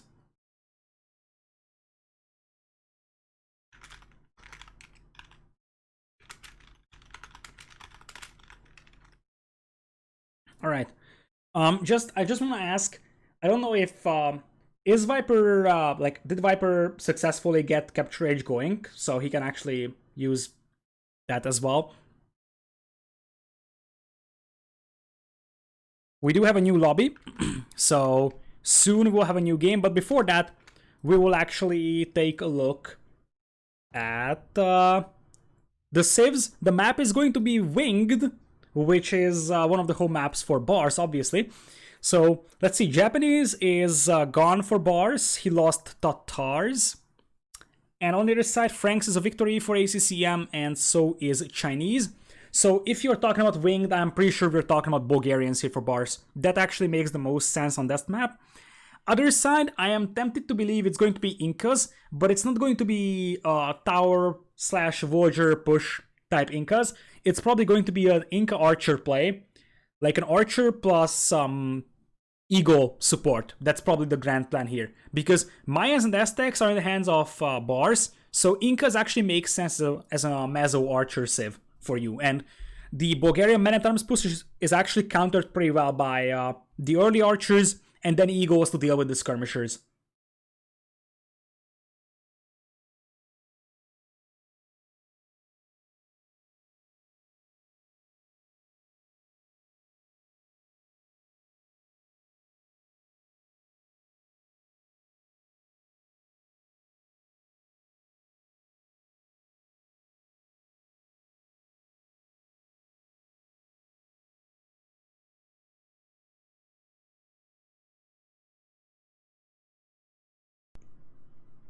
All right, we have the next game up over here, right? What? Where's the game at? Why is it not showing up? No! What's happening? Let's try again. Okay. Search ACCM's name. Okay, now I have the game. It's weird. Anyways, sorry for that little intermission. We do have the next game up over here. So let's go. ACCM as Incas and Barles is playing Mayans. So we have a Mezzo war. I'm somewhat surprised we're not seeing the Bulgarian play over here from Barles, so I'm curious where he's going to end up using it, but it looks like we're going to have ACCM on the right side as red Incas, left side is going to be Mayans for Barles in yellow, and honestly, Mayans do everything that Incas do, just better. So this is going to be a standard Eagle plus Archer opening from both sides, as you already see the Eagles raging a war here. One thing that's interesting is that Barles didn't start making Eagles immediately, which I think is a mistake. In this matchup, you have to make a mix of Eagles and Archers, because the Eagles will soak up so much damage that you can't just play with pure Archers, and it appears that ACCM wants to play very aggressive on Infantry, and he gets Scale Mail super fast for his Eagles. Obviously, in long run, this is gonna be a full Eagle play in Castle Age, but in Feudal Age, Eagle Scouts train so slow that you can't just go for full Eagle Scout play over here, and it turns out that Barles wants to go for pure Archers. He has another Eagle mixed into the party, and this is why mixing an Eagle, because it can push away a Skirmisher very, very, very easily. We should probably catch up in a few seconds. Anyways, this is a fight that is pretty good for Barles indeed. Now we are live, and just the reason why you see that Mezzo always goes by like Archer plus Eagle. It always has to be Archer plus Eagle. And it's better to be Archer plus Eagle than Skirm plus Eagle, because the Archers do more damage to Eagles than Skirms do. Skirms in a Mezzo matchup is just an awful scenario, and that actually helps quite a bit for Barles over here. Barles not losing a single villager, but his wood line is getting pushed over here. The problem is that the Eagles in Feudal aren't super great raiding units because it takes a lot of time to train them, and it's not like they're super resistant to damage, so like 5-6 villagers can bash them down easily. That being said, Barles is about to lose a villager over here if he's not paying attention, obviously. He's probably focusing on a micro fight. One thing we didn't notice is that ACCM is also going for a water over here. This villager is not gonna get killed, and it looks like ACCM is about to lose 2 Eagles here inside the base of Barles. This is looking better for Barles, to be honest. ACCM is gonna have a slight eco lead, but Fishing Eco always needs some time to kick in, as we have seen in the Kawasan game. So, if you have Eagles, like a consistent Eagle production alongside the Archers for Barles, this is gonna be a good setup for him. Now, that being said, double Barracks Eagles will overrun Barles over here pretty soon. If he isn't adding his own second Barracks for that, that is going to happen right now. But those are a lot of Skirms isolated from the rest of the group, so just 2 Eagles could do so much damage over there, and it seems like this Eagle is gonna get poked down here relatively easily. There is a dock up for Barles that he's sending the soldier back with stone in his hand. Meanwhile, Barles 8 military only, 13 for ACM. I feel like Barles didn't produce Eagles the entire time he was in the game, and since Eagles train so slowly in Feudal Age, I feel like he wasted a lot of time. Like, you have to keep up your Eagle production the whole time. That being said, he could actually get a nice push on ACCM's gold mine over here. Eagles popping out. There is some villagers as well trying to fight this one. Villagers trying to poke down the skirmishers as well. And meanwhile, these Archers, oh boy, that's bad for Barles. He's microing this one, so he's not paying attention to these Archers, and I feel like this is gonna give a chance for ACCM to react. But that being said, there is Eagles over here for Barles that can deal with the skirmishers, and that's a beautiful find over there for Barles. We also have to keep in mind that ACCM went for the infantry armor very early, and that benefits his Eagles quite massively. Although now Barles has +1 attack as well, something that ACCM also grabbed. But one thing that the infantry armor does to his Inca play here is that it also makes his villagers stronger. So it's a nice combination of two things here.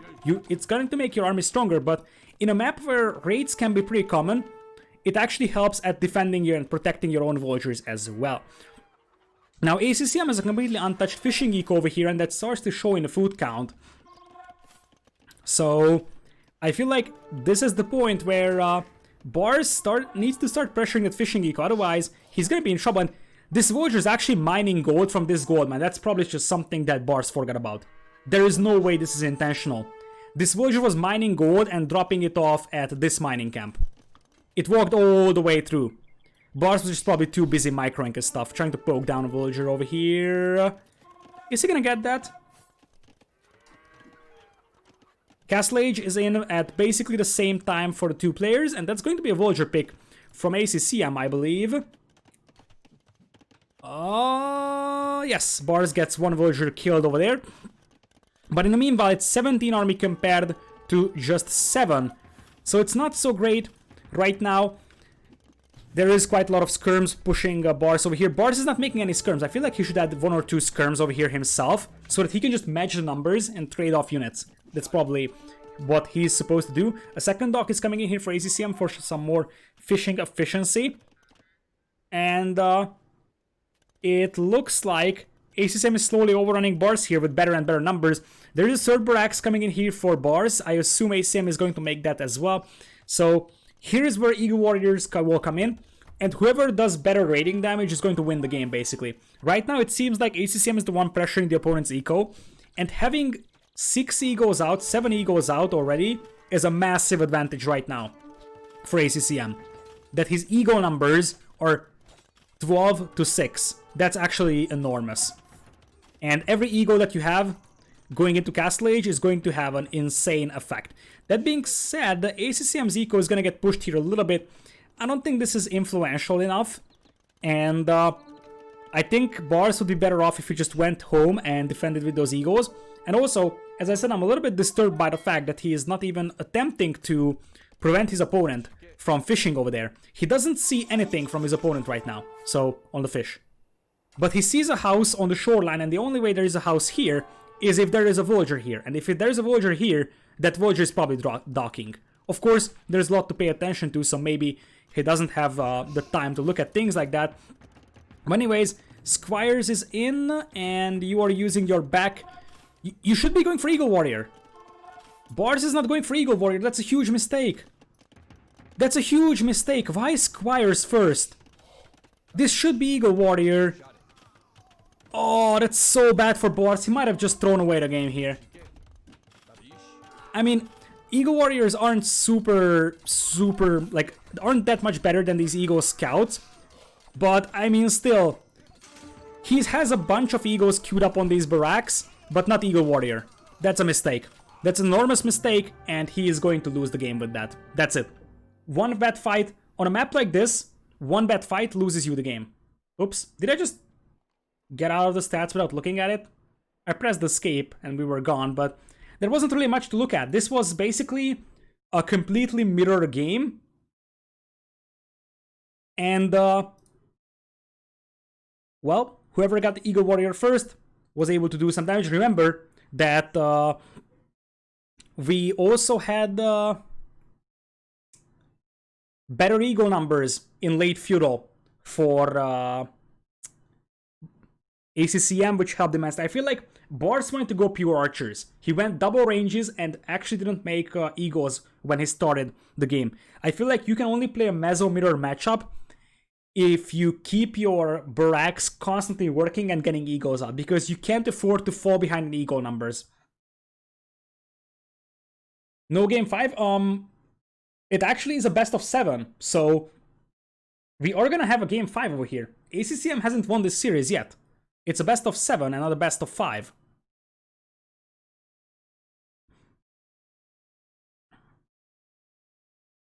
So, let's see what is left for the players to play with. In terms of home maps, we're going to the final home map of Barles, which is Acclivity.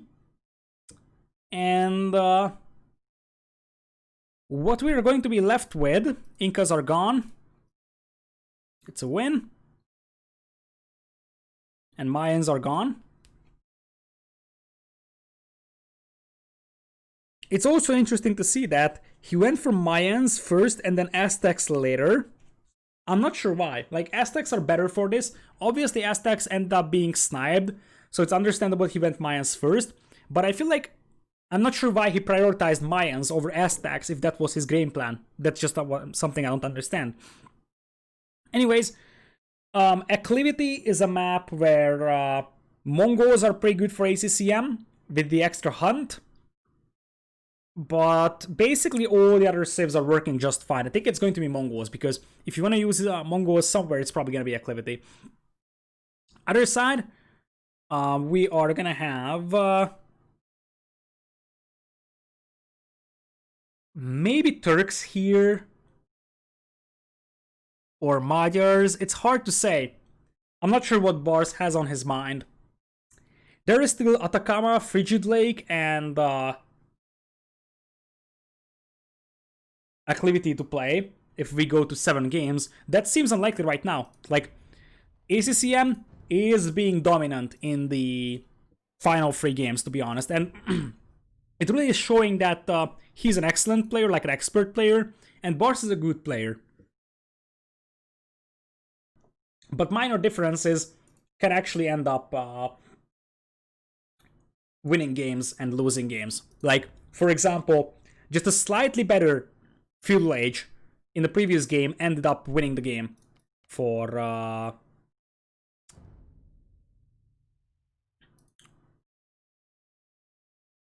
ACCM. Alright. Boy, this has been 4 hours of streaming already, and we're still in the first series. This is gonna be a long day. I thought it's 4 best of 5s, but no, it's 4 best of 7s, man. Oh man, that's 4 hours of streaming already, and there is still a lot to go.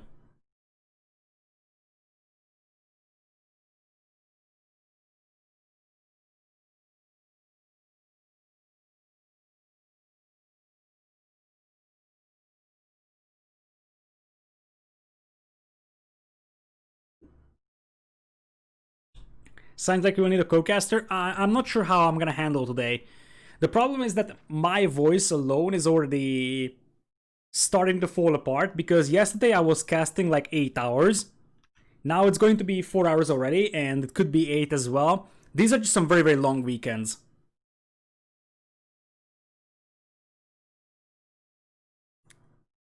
But it is what it is, right? So I'm happy that I can cast it.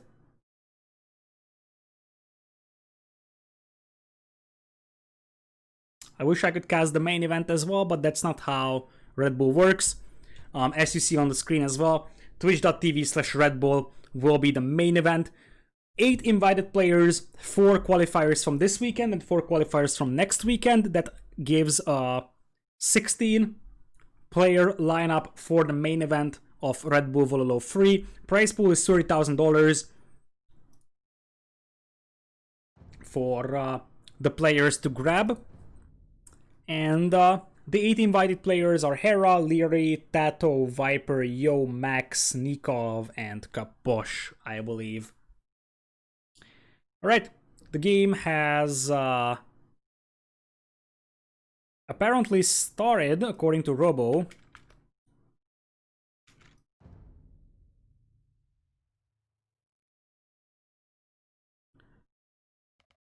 Yeah, Red Bull is investing a lot, but honestly, if you look at the Red Bull channel, when AoE is casted, like, I actually follow the Red Bull official channel on Twitch, and I see that they don't really have huge viewership, so it's not like they have 100,000 viewers every week. They rarely stream. They also support some other games that have an esports scene, but I have seen Red Bull tournaments and other games being 1,000 viewer on the official Red Bull channel. So 30,000 viewers that they can get to their own channel is like huge for them. Like currently, if you look at what is actually streamed on the Red Bull official Twitch channel as an esport game that they sponsor, Age of Empires has one of the best viewership. So it makes sense for them to invest a lot into this one, and it's delivering quite heavily. Like, it is giving them a huge amount of content. It's very unique as well, so it's not like other games. Of course, it depends on the individual game, but many other games play out very similar. Let's say, I'm going to say an example. Rainbow Six Siege, okay? Rainbow Six Siege is one of the biggest esports games out there from Ubisoft, but no matter who sponsors the tournament from Rainbow Six, it's going to be the same maps all the time, because it's the direct developers of the game that are designing the maps. It's going to be the same gameplay all the time. Of course, it might still be entertaining, but it doesn't make your tournament any special from other tournaments. What Age of Empires is able to give, and that's not something that many games are able to give, is that you can have a customized and personalized tournament, like Red Bull Wololo. There is nothing that's remotely even close to Red Bull in style, pacing. They have their unique maps, they have their unique settings, so this makes it a very, very distinct tournament among other sponsored Age of Empires tournaments as well, but it also makes it possible for them to fine-tune the tournament in a manner that is attracting for outside viewers or neutral viewers. So there is a lot of flexibility with Age of Empires as an esport game for an outside sponsor like that.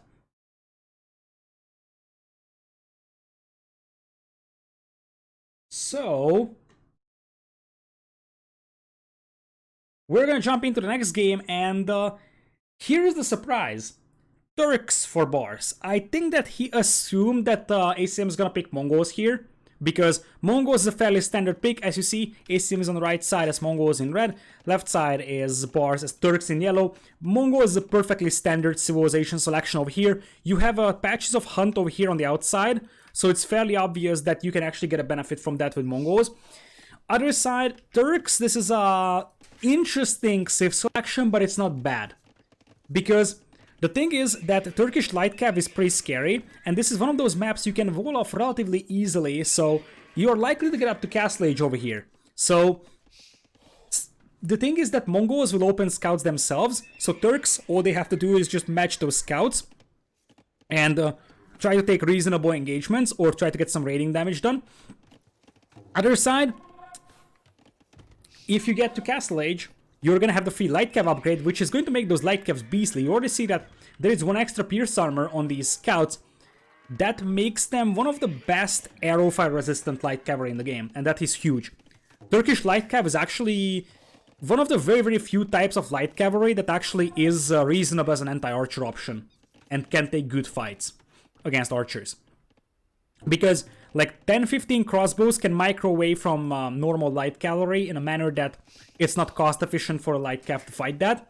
But Turkish light cav with the extra pierce armor are actually different.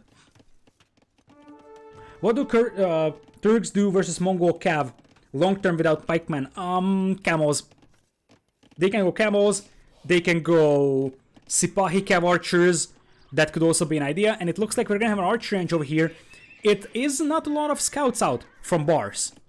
So I'm tempted to believe that he's just probably trying to raid the outside with the scouts, trying to prevent the Hunt from coming in. He knows that there is Hunt on the outside, he's going to try and deny that. This is why ACM is sending defensive spearmen in here. And it looks like, considering he is going for stable into archer range, I have a feeling that this is going to end up being cav archers from him. Otherwise, it doesn't really make a lot of sense to make a stable for just 2 scouts, to be honest. Obviously, you're trying to deny the Hunt, but you should assume that your opponent is gonna have a spearman there, so it's not like you are guaranteed to deny Hunt with scouts. So I would say that the only way this is reasonable is if this is actually a scouts and then later a cav archer transition, which is gonna be a nice unit for the Turkish player to play, but you need Sipahis upgrade for that to be really efficient, and for that you need stone, which is not something that Bars has within his base. Anyways, Mongols should have a slightly better Castle Age over here, because you do have a Hunt working for you. Now the thing is that Mongols, I feel like, a little bit overrated on this map, and the reason why is because, yes, you get Hunt here, but it's 4 deers for a price of 1 mil. It's a good food eco, but actually it's pretty expensive to just drop mills on all of these Hunts. So I'm not 100% convinced that this is actually as efficient as a lot of people believe it to be. Spearmen supporting the archers coming forward, so they will try to just push the Hunt over here. The only purpose of this army over here is just to pick off spearmen. That's a mistake from Bars, separates an archer from the other group, and that's gonna be 1 archer dead. That's probably just a misclick from him or bad pathfinding from the game, but it doesn't really matter. You don't really kill a lot of villagers with just 1 archer. This is all about killing the spearmen so you can use your scouts to harass the food villagers on the outside. Obviously, you can actually harass the gold miners over here as well, but that's once again a bad fight for Bars, if you ask me. 4 scouts on top of 1 spearman, and they finish off the archer as well. Looking at the resources, it's relatively close, I would say.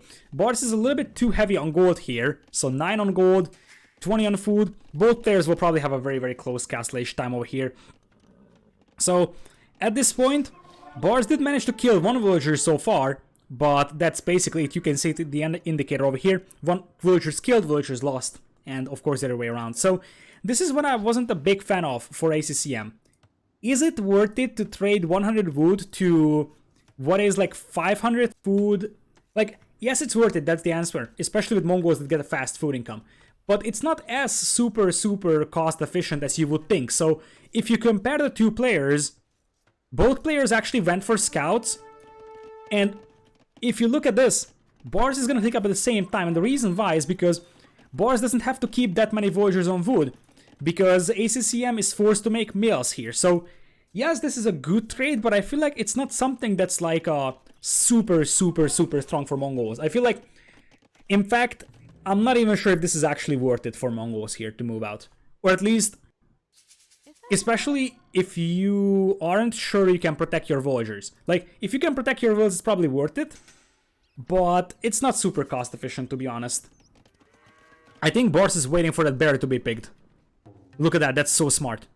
That's so smart. He's waiting for the berry to be finished, and when the berry is finished, he's gonna unleash the scouts.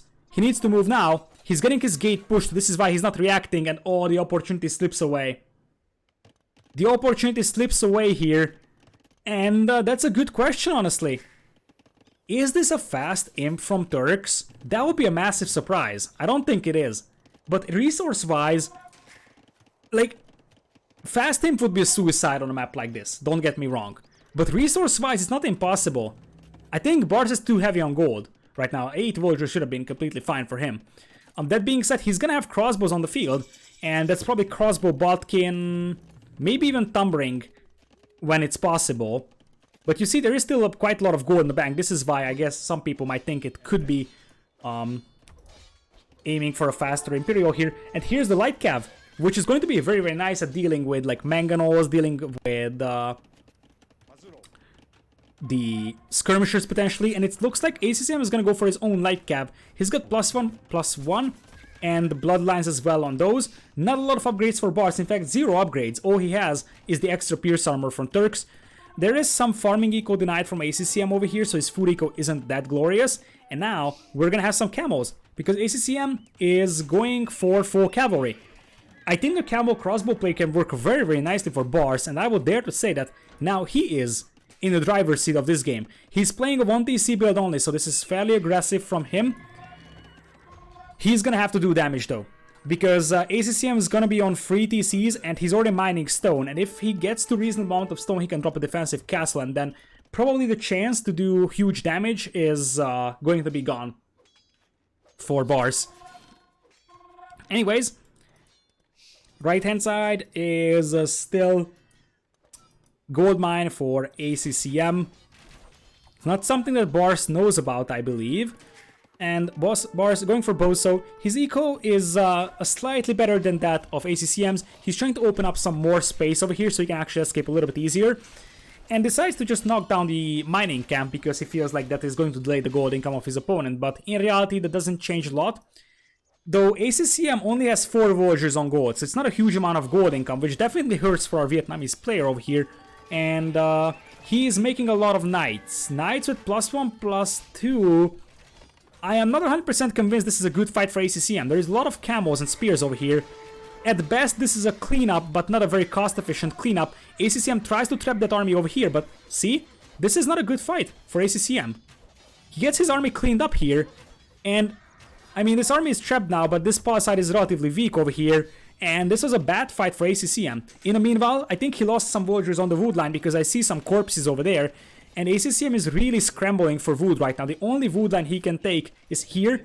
Truth being told, this lumber camp spawn was bad for ACCM. This is actually a bad lumber camp spawn. But sometimes it spawns that way, and you have 3 lumber camps, so in most scenarios, this is not a restart worthy thing. So the thing is that if you look at the gold income for ACCM, he has gold miners on the outside here, but it's only 3, so he doesn't have a lot of gold, and he cannot access his own gold mine here. So yes, there is gold income, but not enough. Food income, some of it is being denied. Wood income, being harassed. And here comes another push. I think that ACCM is gonna be alright clean this one up, but look at this. Even has to delete the mining camp for this, and this was everything but efficient, I think, for for ACCM. And Turks coming in clutch, and just look at this. No wood income right now for ACCM.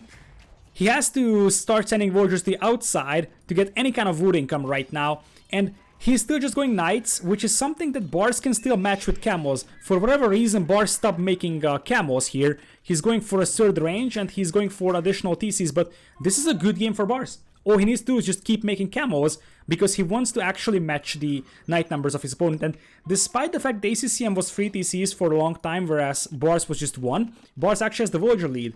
He even has better upgrades on his lumberjacks, and once again crossbows return for some added damage on those woodliners. Look at that. No villagers are killed, but a horrible amount of idle time. Look at that. Barles had 5 minutes of combined idle time on his villagers. ACCM at 40. This is not a good fight for Barles, but a lot of those knights are weak. And considering that ACCM has 1 villager on gold right now, this is actually still acceptable for Barles. Because he trades off his gold units to the opponent's gold units. The difference is that ACCM actually has reasonable gold income, whereas Barles does not. Or Barles has a reasonable gold income, and ACCM does not. It's 4 villagers advantage now. ACCM is getting close to dropping a castle though. Where is he gonna drop that castle? I could understand if he deletes the lumber camp here and drops the castle in here. And this is the moment where we're going to see the cav archers. And the thing is that Mangudai are great, but it takes so much time to mass Mangudai because you need castles for that. Whereas, guess what? Turkish cav archers don't need castles, and the transition from Barles comes at the perfect moment. Because just when ACCM is about to drop his castle to an otherwise very ambitious spot, there is already a cav archer switch from Barles. So he is gonna be able to just outnumber ACCM in army numbers. ACCM is like knights and Mangudai. But it's going to be very, very few Mangudai on the field. Still just 4 on gold for ACCM. He's gonna be on a gold mine very soon if this castle goes up, and it should go up. But, I mean, look at this. Knights are just doing so much damage right now. 4 villagers lead for Barles, but he has heavy plow and boso as well. And he keeps making cav archers over here. No colonization on the outside. So, nice little choke point over there as well. ACCM does his best to lead the wars and pull away the weak unit. Even a Scorpion is in the party as well. But once again, I feel like this was okay for ACCM, but not what he wants in this scenario. And what Barles should do in this case is just try to be a little bit more active in raiding. Like, use the cav archer and hit this wood line. This is ACCM's only reasonable wood line right now. He's coming back to this now. Maybe even getting some walls up here. Other thing that Barles could do is like get his own castle and try to get to a better Imperial Age time and try to trap it down. But I feel like he's just gonna try to use the mobility of his army because he's gonna have a lot more fast raiding units than his opponent does. He doesn't have Tumbling right now, which is a huge thing missing though. He needs Tumbling for those cav archers to be good. Cav archers without Tumbling are full potato. But look at ACCM's eco, it's just so messy. 1 hour of idle time compared to 10 minutes. And the army numbers will also be way better for Barles. Once again, look at how much mass migration ACCM has to do just because of those cav archers raiding his eco. There's going to be a sneaky stable here for Barles coming in here. I don't think that Barles knows about the TC here. Actually, he does. So that is going to be a spot where he could do some more raiding damage. Scale boarding is coming in, and here comes a castle from Barles. He's not far away from clicking him though, and remember, he already has an army up. Nice finds, 2 villagers getting picked off. He's got a nice 11 villagers lead now, and his eco is a lot more efficient as well. Look at that. No boso, no heavy plow, no wheelbarrow for ACCM. For Barles, he has all of those. So better army numbers, better villager numbers, and better upgrades on the economy. And just look at all the damage that these cav archers are causing. Many of these villagers are also low HP, so in a short amount of time, these raids will actually show up in terms of villager numbers as well, because many of those low HP villagers will eventually end up dying. And let's see what Barles is up to. Barles is a little bit low on gold, I think. Like, he's only got 7 villagers on gold. He should commit a little bit more to that, but I think he wants another castle. And honestly, he could drop that castle over here. That would be a very, very ballsy castle, but nothing prevents him from getting that castle up, and that would actually make life very hard for ACCM, because basically his entire starting eco would be exposed. And he, considering how heavy Barles is on stone, I have a strong feeling that he wants to drop a forward castle. Here it goes. Here it goes. There is some knights as a form of counterattack from ACCM trying to get some raiding damage on villagers on the outside, but Barles isn't going to the outside. We have sneaky stables coming into the right as well. This will be Hussar raids in the long run. And I love that he's already preparing that. Over here, Cav Archers once again can do some raiding. I would prefer if he actually protected those villagers on the castle though, because this is a little bit ambitious this way. So, really, if ACCM has this castle up in his face, he's gonna be in large trouble. Cav Archers coming back right now. Like, you can leave 2 Cav Archers here to pick that villager off. And Botkin Arrow is just coming in for ACCM. Look at this. Botkin just in for him now. And for Barles, he already has +1 defense as well. The numbers are massively favoring Barles. It looks like ACCM is gonna get some nice raiding done in here. That's really some really nice raids. But it's not like it's going to inflict a huge amount of damage. And if you compare to the raids on the right side, from the light cav that have 5 pierce armor, and because they have 5 pierce armor, they resist to TC fire very well as well, so they're reasonable Castle Age raiding units. Look at this! Now that was a nice mango shot from ACCM, so quite a lot of those CA go down, but look at ACCM's food eco, half with his idol, and there is some Mangrai here. This is a beautiful counterattack though from ACCM. I still believe that Barles is missing Thumb Ring, and that hurts him pretty badly, but Barles is going Imp. And do you know what's gonna happen when he's Imp? He's gonna camp this hill with the Cav Archers. He's gonna get Sipahi. Sipahi's, by the way, is a Castle Age upgrade, so he could grab that immediately and get some more HP for those Cav Archers. So the Imperial Age upgrade for the Turks is Artillery. The Castle Age is Sipahis. Now, Barles is losing a lot of views to just a few Mangudai's raiding over here. I feel like he should not underestimate that push. But Bombard Cannon could also work for Barles. But I feel like it's going to be traps and he's going to trap down the castle. And that's the problem for ACCM. The difference is that Barles can keep making Cav Archers on his ranges. ACCM can't actually make Mangudai anywhere but the castle. And ACCM, by the way, lost this little stone that he has had over here. ACCM is just making a second cast on the right side of his base. Villager count still very close. These Mangudai are doing quite insane damage to the eco of Barles though. But eventually they will go down to TC fire because ACCM wasn't paying attention, and I think that we're getting close to Barles trying to mount a comeback here. Because, look at this TC is gonna go down, ACCM's food eco isn't great, and he still isn't up to Imperial. That's gonna be like a solid 4 minutes advantage for Barles into Imp. And let's see if ACCM just taps out. Barles needs to make traps on both of those castles. Bombard cannons could also work, but I don't see a siege workshop, so Bracer, I think he's waiting for heavy CA to come in. But yeah, traps are just a must. You have to capitalize on your early Imperial Age advantage, and here's the GG. Barles not going down that easily, and he's gonna come back, and it looks like he was prepared for the Mongols play. So why did he pick Turks? Let's talk about that. The reason why he picked Turks is because Mongols is a fairly obvious choice on this map from ACCM's Civ lineup. Because of the hunt. Not because of the Mangudai, it's because of the hunt. But obviously, when you're playing Mongols, what you want to end up with is Mangudai. How can you beat Mangudai? By a similar unit you have more of. And something that Barles has more of is Cav Archers. In fact, he didn't even go for Sipahis. So if you look here, I know it looks ugly right now because it's CA overlay turned on as well. He doesn't have Sipahi, and Sipahi is a cheap upgrade. It's a very cheap upgrade.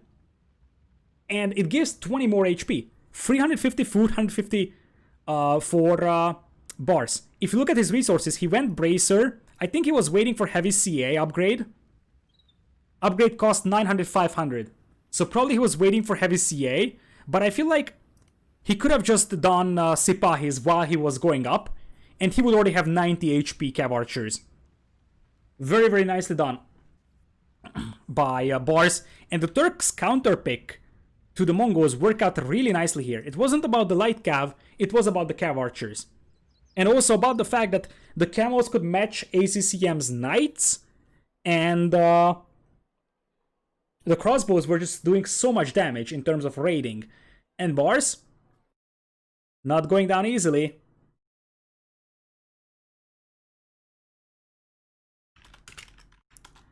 So we are gonna add a score to Barles.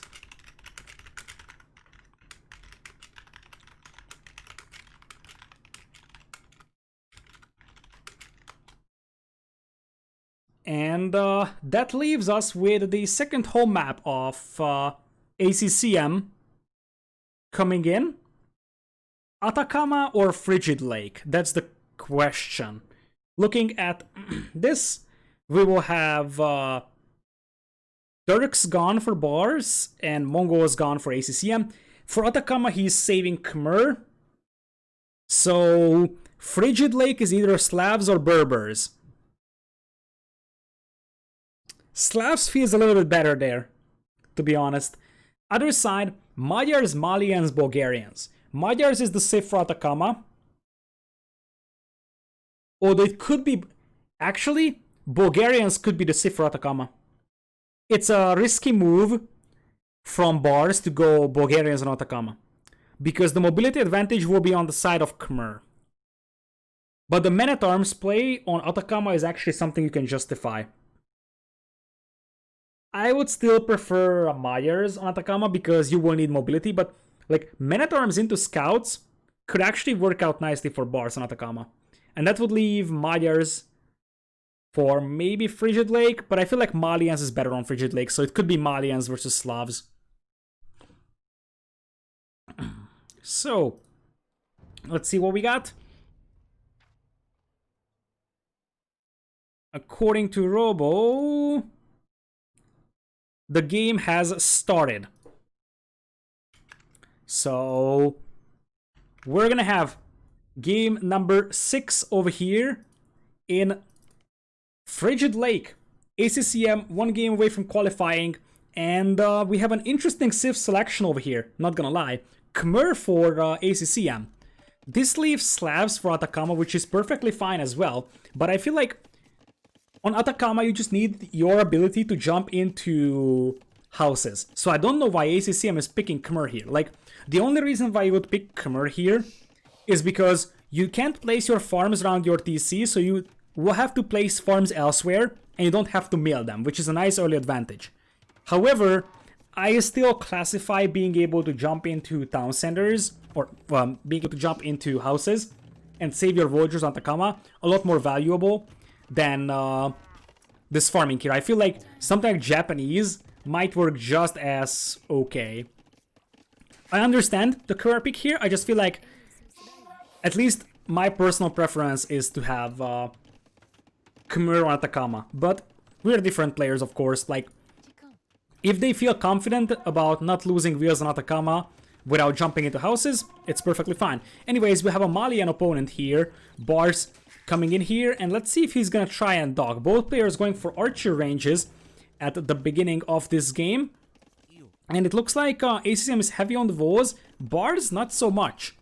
So, if you remember the game Stark vs ACCM, this was Stark's second home map. Stark tried to dock, but he actually didn't wall himself up, just like Barles is doing right now, by the way, and eventually got smashed by ACCM because of that. So I think you have to wall this up, and this is a beautiful find from Barles over here, denying ACCM's dock. He is denying that dock, and that's huge right now, because that's going to give an advantage for Barles, who's also going to try and pawn the middle, or pawn the middle, what is that? Just dog the middle. ACCM also is forced to make a defensive tower on his gold mine, something that Barles didn't have to do, and that actually matters because that also is 50 wood that ACCM has to invest into that. Now, the archers are trying to chase down the spearmen, and if the spearmen are picked off, this is a good chance for ACCM to clean this one up. Some fights coming in here. Let's see if we're gonna have a demo from Barles. Nope, Barles is going for Fire Galley first. The dog is gonna go up for ACCM as well, but I feel like this is just gonna be a water fight, but no one is actually gonna benefit from controlling the water early on here. This archer, that's actually 2 archers thrown away by Barles. Huge mistake over there. That's actually a lot of value that goes down the drain. And you don't want to actually use that fire galley against the archers, because they will just take the hill and fire down hills, do some damage to your ship, just to make sure that ACCM is able to catch up in fire galley numbers. Obviously, Malians are a lot more suitable for a fire galley plus land aggression type of fight, one of the best hybrid map civilizations in the game. Whereas for ACCM, the Khmer, it's not bad, but it's not amazing at doing this, and I feel like this skirmisher force over here should be enough to clean this one up. And Barles does have the pawn in the middle, so It's maybe a slightly better start for Barles, but he doesn't have Horse Collar or Double Bit Axe. Especially Double Bit Axe is something that hurts really badly for Barles. Anyways, we'll have a lot of villagers being sent out to berries over here by ACCM. He's a little bit low on wood, but he will just slowly add farms. He is fully walled right now, I believe. And right now he's trying to take a reasonable engagement. He could use the archers to support this fight, and he also is bringing a repair villager. Second fire galley is out for Barles. Barles is almost fully walled himself and gets a market up. I wonder if that market is there to sell that stone. On a map like this, selling stone and hitting Castle Age faster can actually decide a game. Because you could get to crossbows faster, you could get to war galley faster, and it's not like you are going to immediately need that stone. So I feel like the fast market from Barles could actually indicate that, and I would absolutely love that play. Zoopy, thanks for the raid, everybody. We're casting ACCM versus Barles in Red Bull Wololo Qualifiers, and it's actually a good series. A very, very good series. Right now, ACCM is at match point in this best of 7. It's 3-2 for him, but Barles has had some very convincing games, especially the previous one was super nice for him, and I would dare to say that he might be leading in this one as well. Villager count is even, but he's gonna start pressuring the wood line of ACCM from 2 directions at the same time. The market is up, but stone is still there for Barles. In the meanwhile, middle is kind of even. No one really gets any benefit from that, and it looks like ACCM is just gonna have to idle some lumberjacks again. This is how the previous game started as well. That's scary for ACCM. Also, it looks like ACCM is massively being outnumbered in archer numbers. He's only 1 range, and his opponent is 2 ranges. And look at that, Barles dives beneath the tower, and that is going to force off ACCM from some gold. The skirms will be able to clean this one up, so this is still tricky micro for Barles. But this is definitely not the gold income that ACCM wishes for himself. If you combine it with the fact that the woodline villagers are also idle for some time, it is looking decent right now for Barles. That being said, ACCM's galley micro means that Barles did lose the water control for now. Both of those fire galleys are relatively weak though, so Barles could actually retaliate with a demo ship. Castle Age times will be identical, so you gotta wonder if it was a good idea from Barles to throw away all those archers, which could have been crossbowmen soon. So we'll see if that was the right idea. Second range is up as well for ACCM, and I guess it's a matter of raise to crossbows though. Not sure why this market is up for Barles. I'm honestly not sure. Like, what's the point of having a market if you don't sell your stone? He could have just skipped that market, to be honest. Anyways, he's got some skirms over here on the left side patrolling, not really doing much. These archers also just exploring on the right side. And it seems like this is the calm before the storm here. Waiting for the players to reach Castle Age. There is a stable being added by ACCM. I wonder if we're gonna have a stable as well from Barles. No stable, gets a second dock up. So he really wants to control the water, but he didn't actually take the opportunity to demo those ships before, and now both of those were repaired. This is a little bit tricky because there's only +1 defense on those soon-to-be knights from ACCM, but if he gets +2 defense, they can smash those crossbows easily. Fire galley fight. Soon to be had over here in the middle. War galley is something that Barles is gonna wait for. There is no war galley upgrade from ACCM, so he's confident in his fire galleys. Few crossbows coming in here to push, and that's gonna be some villagers being picked off. That's not so great for Barles. That is the only reasonable gold mine Barles has access to. He's gonna have to move to the other side, but he might retaliate on the opponent's gold mine. There is some knights inside that stable. +2 defense isn't in, and those crossbows would actually find a jackpot hitting this wood line here if they are successful at doing so. And as I said, fire ship is in, so Barles winning the water over here. And there is a few crossbows here, but I feel like Barles can just defend against that with a few crossbows of his own. Tries to micro away though.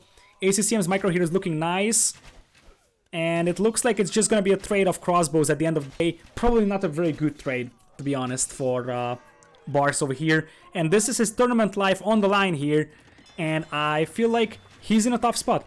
TC is gonna go up for the gold mine, that's like 90% sure. But it's 18 military to 11. Definitely not a start that Barles would want for himself. And that demo... Oh! Oh! ACCM sees it. ACCM saw it. And look at that. Once again, straggler archers are being picked off by knights here. That's the problem for Barles. And it looks like we are going to have cavalry switch from Barles as well. Remember that in the long run, Khmer have a better food eco, but the cavalry quality of the Malians is just much better, right? They have Farimba available. Both civs have Cavalier but no Paladin, but the Cavalier for Malians is just way better. Anyways, right now Barles is trying to hide this Knight switch. In fact, it's not even a Knight switch. It's just camels, and it's not looking good. 11 only on food. He is winning water, but is he gaining anything by winning water? I mean, ACCM is trying to even things out with demos here, and by repairing the dock. Fireships can't actually hit the villagers behind the dock, I believe, or behind the palisade walls over here. And the problem here is that there is crossbows from ACCM, so just a few camels aren't really going to stop this Knight plus crossbow push. And I'm very disturbed by the fact that Barles is falling behind in military numbers quite fast over here. TC Fire is going to be pretty helpful, no bloodlines or +2 defense on those Knights. The crossbows might also run into the TC Fire here, something that ACCM does not notice, and this is going to be a costly mistake for ACCM. That's quite a lot of units going down here for nothing. And in the meanwhile, the dock is still standing. If Barles makes one galley, this dock is gonna go down. He just needs one galley that kills. He actually would get War Galley because he got War Galley upgrade. So one War Galley would actually be able to finish off those villagers and stop the dock from being repaired. But ACCM did even things out here on water with the demo. And in the meanwhile, he's taking some reasonable engagements over here. At the end of the day, this is not really an amazing fight for either side, but I think that ACCM is going to be happy with that because he keeps himself able to just take control over the water. There is going to be some war galleys, and one thing we shouldn't underestimate is that Barles still has the eco lead by 6 villagers, even though he doesn't have wheelbarrow, but that's still 6 wheels. There is 2 demos inside the dock, and if you can actually get some demo hits on those war galleys, that would be nice. Barles, not paying attention, now moves away. And let's see what else do we have here. Some knights coming in from ACCM, both of those are low HP. Random crossbow in the corner from ACCM. And it looks like the war galleys will try to win the water back here for Barles, who is now adding fishing ships. ACCM tries to get a demo in... not really a successful demo, to be honest. And knights are coming out. Knights will actually eat a huge demo hit over there. I don't think this was good enough for ACCM. He's trying to get that dock up, but that's not gonna happen. Might even lose 2 villagers trying to do so. But this is a beautiful counterattack. Just a few crossbows on the right side, and Barles loses what's gonna be like 4 or 5 wheels to completely even the villager count out. ACCM is doing an excellent job with just the little raids he's doing. This is very reminiscent of the lowland game that we have had, where ACCM was just able to do so much damage with those raids, and Barles is just unable to really get any kind of advantage because he keeps getting raided. Like, he was about to have an advantage when this happened, and it's going to hit his other gold mine as well, something that is once again not the thing that you want to have when you are fighting for water this hard. Truth being told, there is some fishing eco for Barles, which is going to help quite heavily. There is some fire ships inside, but the numbers are still massively favoring Barles over here on the water. The question is water going to matter that much? Because the more we progress into the game, the less important water is going to be, because you can avoid water with your army, and it's not like the amount of fish here is enormous. Yes, it helps. It obviously helps. It's a beautiful demo hit, by the way. But when there is like 90 wheels on the field, 3 or 4 fishing ships might not matter that much. So you really have to raise the question of, are the players investing or over-investing into water control over here? It looks like ACCM will actually try to get a castle up on the shoreline, which would secure him a chance to drop additional docks. More fire ships are out. Demo is connecting once again, and that is going to ensure that ACCM is able to get that castle up over there. 23 military right now for Barles. Most of it is just navy, and he's doing a beautiful job killing the crossbows on the lake, which is helpful. Beautiful demo hit. Knights taking quite a lot of damage, and it looks like There will be some crossbows flanking now coming from Barles. Villager count still even. This is still anyone's game over here. And it looks like these guys will not really do much damage, even though they will pick off 2 villagers. Once again, just when Barles was able to kill a few villagers from ACCM here, he's gonna lose 2 here as well. So this castle is going to be very, very problematic for Barles. In fact, I don't think Barles can really easily win water now, because ACCM will always be able to get docks up here and just take water back that way. I love that he's camping down those gold mines. In the meanwhile though, gold mine from ACCM is also denied. Imperial Age, however, is looking much better for ACCM. Look at that. It's Khmer farming, ladies and gentlemen. 30 on food compared to 28, but look at the difference. All the distance that the villagers have to cover. This is like a 3rd layer farm over there. Just not good. Whereas that's the Khmer farming power, and this is one of the reasons why it's actually good to pick Khmer for this map. I still believe that being able to jump into houses would help immensely in Atacama, but the Khmer pick here is very, very justified. I'm just saying that there is other maps where Khmer could be useful as well. But here, we have the Imperial Age coming in for ACCM, and as things stand, we're not going to see Atacama here, because Barles is not even close to getting up to Castle or Imperial. And he's about to lose water, which would leave the entire front of his base wide open for any kind of aggression. Like, Vorgalis could start coming in and harassing this side of his base. You already have stables coming up for ACCM, and it's just a matter of what are you going to do against ACCM, who's Imperial? ACCM could just spam you with light cav. So, really, it's not necessarily about the Khmer farmers actually working faster, it's more about you don't have to drop off the food, so that helps immensely in a map where you don't normally get a very, very good drop-off layout. As you see, this is not an efficient farming for Barles, but it's not like it's his fault, it's just the way this plays out. Some raids is happening here, but is it much? I mean, it's a few camels and a knight. Might seem like much, but it really isn't, because in the meanwhile, you have this happening, and as I said, ACCM can go for war galleys. This wood line for Barles is going to be dangerously exposed. I think Barles is trying to get a castle up himself, but I don't think he even realizes that his opponent is far ahead of him. Like, far, far ahead of him. That being said, ACCM does lose a few villagers here, so that's quite a lot of villagers going down, which is going to delay the Hussar spam. Originally, I think this wanted to be a Hussar spam. From ACCM, a second castle. This might go denied. This actually might go denied. Doubt castle incoming, I believe. Because camels don't have a great damage output, but there is still a lot of camels here. And even though that castle will eventually go up when ACCM gets in here, this is gonna be tricky. And one thing we shouldn't actually forget.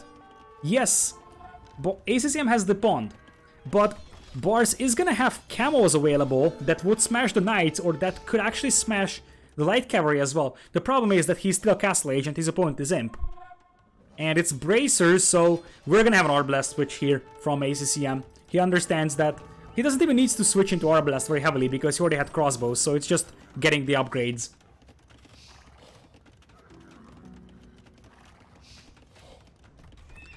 So, I feel like this is once again the scenario of far too gone for Barles. He has got 50 on food right now, like, he's trying to catch up with Imperial Age, but I'm not 100% sure if he's gonna be able to do that.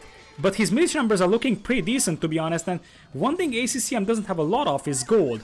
So this gold mine being harassed over here actually hurts badly, and remember that Cavalier for Barles would actually be able to turn things around. It's not like ACCM has a lot of arbs. ACCM is in Imperial Age, but it's not like he's having an insane Imperial Age army, and he's getting his villagers killed by Barles. Raids are doing the work here for Barles. There is some light calves coming in, but Barles can defend against that with a few camels. So it's not like this should be a lot of damage done. And it looks like ACCM is really trying to get that castle up. Once again, a lot of villagers getting killed, and this castle might not go up once again. It's now a 30 villagers lead, and it's Khmer farming this, Khmer farming that.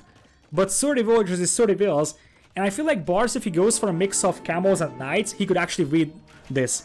Or at least he's gonna have a shot at winning this game. He's clicking up to Imperial Age right now, but if you look at ACCM, it's not like ACCM has an Imperial Age army. He's got Light Cav with +1 defense. He's got crossbows with no upgrades. ACCM is an Imperial Age, but he's got no Imperial Age army. Whereas for Barles, he had the Castle Age army, and he actually fought against ACCM. Like, look at this. ACCM has Bracer and Chemistry, but no Arbalest. Now just getting Arbs. This castle could go denied, though. This is a crucial castle. This has to go up for Barles, because this castle protects the right side of his food eco from those crossbows. And I think it's gonna be Farimba Cavalier. Not gonna lie, I thought Barles is dead. Maybe he's gonna have a small chance. It's not a huge chance by any means, but it is a chance. So basically it's, you know, so you were telling me there is a chance. And it might just be Farimba Light Cav. Remember, there isn't a huge amount of gold on this map. Quite a lot of Arbs sneak past the castle over here and could cause a lot of chaos inside the eco of Barles.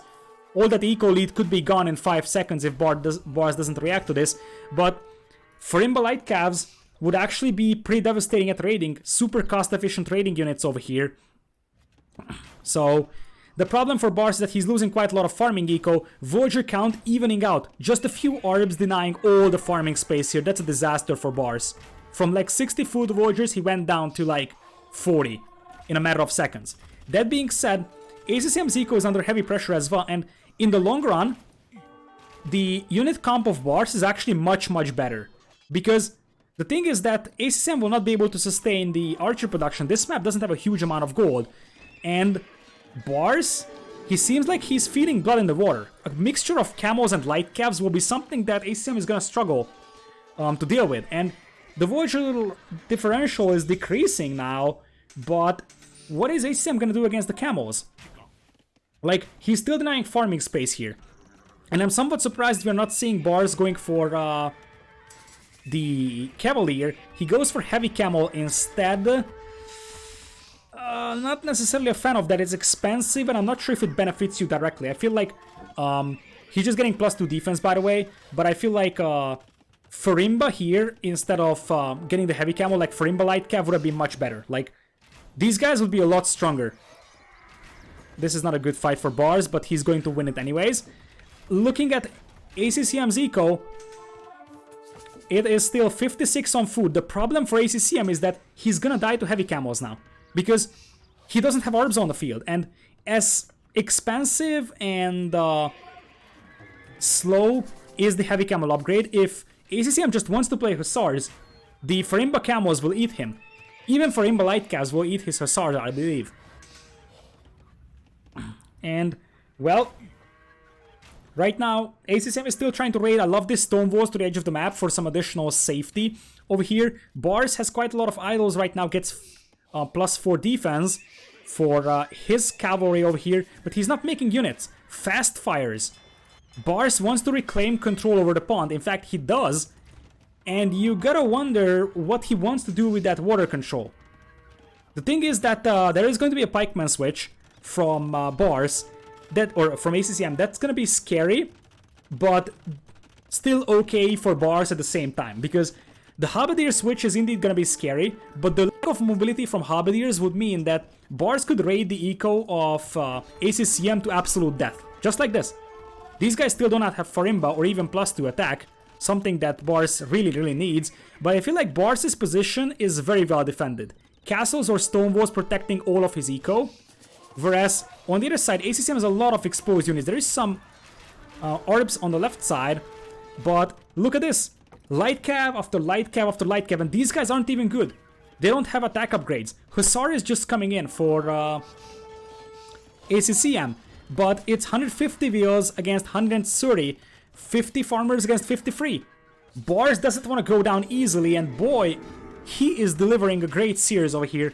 I honestly expected the series to be a 4-0 for ACCM, but it's also like ACCM is playing good. I have seen ACCM play better, but ACCM is playing good. It's about Barles playing insanely good. I just don't know how he lost 2 games to Angelina Jolie then. Like, yeah, yesterday I saw Barles playing against Angelina Jolie, and it was awful. Like, I saw one game, and that was a full disaster. Now, that's a lot of Hussars. You need more camos if you are Barles, though. Like, you need to make sure you don't die to Hussars, because one thing that ACCM has here is numbers. 60 military compared to 22. That's a huge numbers advantage right now in the favor of ACCM, who is missing a lot of upgrades on those Hussars, which helps quite a bit. Barles can clean this up with camos, but he needs to follow those guys. And he cannot afford to lose eco like that. He's at 66 villagers on food compared to 40. And we are going to see a switch into champ scars. Something that I feel like Khmer could struggle quite badly against. Longswords, there is Tigui as well coming in for our Malian players. So the TCs will also fire arrows, which is going to help at dealing with the raids. Meanwhile, Castle up on the other side. The main problem I feel like is that Barles is just not making army, or at least I don't see him making army.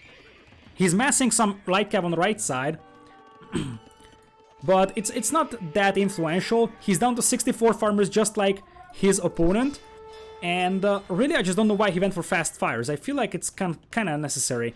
Next wave of Hussars coming in. This is exactly what Barles should be doing. Send in wave after wave of cavalry, and I feel like he wants too much. He's going Cavalier now, then Champ Scars, he went into Heavy Camo. You can't afford everything like that. He's prioritizing upgrades over numbers, and that's gonna hurt badly for him. I think it doesn't matter that he doesn't have Cavalier right now. He needs numbers, because it's 26 compared to 59 in terms of military numbers, and yes, he's making Champ Scars now, which is a nice thing to have, even though he only has +1 defense on those units, but he doesn't have the numbers to clean up those Hussars, because he prioritized cavalry upgrade instead of actually prioritizing heavy camos over here, or like heavy camo production. In the middle, there is some Hussar being cleaned up. Voyager count still in the favor of Barles, and honestly, 153 wheels. He might actually be okay losing a few wheels to raids, to be honest. Anyways, Champ Scars are out here, so they will try stopping this one. Arbalests are also here. It's not like Arbalests are that super bad, but look at that. That's gonna be a nice raid on ACCM's gold mine. ACCM is inside the base of Barles. Barles needs much better numbers. He's trying to get those numbers up just now. And it's not gonna be super cost efficient for ACCM to just lose all these light calves to the camels. So he has a good food eco, but not this good to lose units like that. Light calves also running into his eco. By the way, the game actually has a time limit. If you look at this position over here, 380 years remaining. If the time runs out, the player with the higher score wins, which is currently ACCM, but it's actually very close. Castle in the middle of the farming eco to defend, and this is only the first series of the day out of 4 qualifying series, and not gonna lie, one of the best series that we have had in the entire qualifiers over here, potentially the best game that we are seeing over here in Red Bull Wololo qualifiers as well. ACCM is doing an excellent job raiding. I love the stone walls from Barles though. It really is something I really love here, because it prevents certain angles of attack, and it helps immensely at just dealing with those light cavalry raids. Barles, 150 villagers, 120 for ACCM. Population is still pretty close over here. More for Imba light calves. Champ Scars, which didn't really work out for Barles over here. And we are gonna have one trap snipe down over here, and another trap could go down really easily. This is a good fight for Barles once again. But the numbers are still better for ACCM. This is why I'm a little bit scared still for Barles. This is his tournament life on the line. He's not gonna give up on this easily. But he's gonna need something as the Hobbs on the right side. He just needs numbers. Just make army. I mean, I know he's trying to do that, but as I said, I feel like he went into too many technologies and too few army numbers. Like, the Cavalier upgrade is something that he has, but he never even made a single Cavalier. Same thing here, he's getting Champion before actually getting Swordsman out on the field. It would be much better to have like 20 2-unit Swordsmen out there instead of 5 Champions. Anyways, Hussar are coming in. Indeed, Barles could definitely afford to lose like 15-20 wheels. He also has a lot of idols. Like, look at all this. He needs to delete some villagers and fix his idols, because he's got 150 wheels, but like 120 are working. If you actually look at ACCM, he's got like 120, but all of them are working. So the efficiency of ACCM's eco is slightly better here, and Barles is heavily pop capped here with 160 villagers. I think that he's even making more.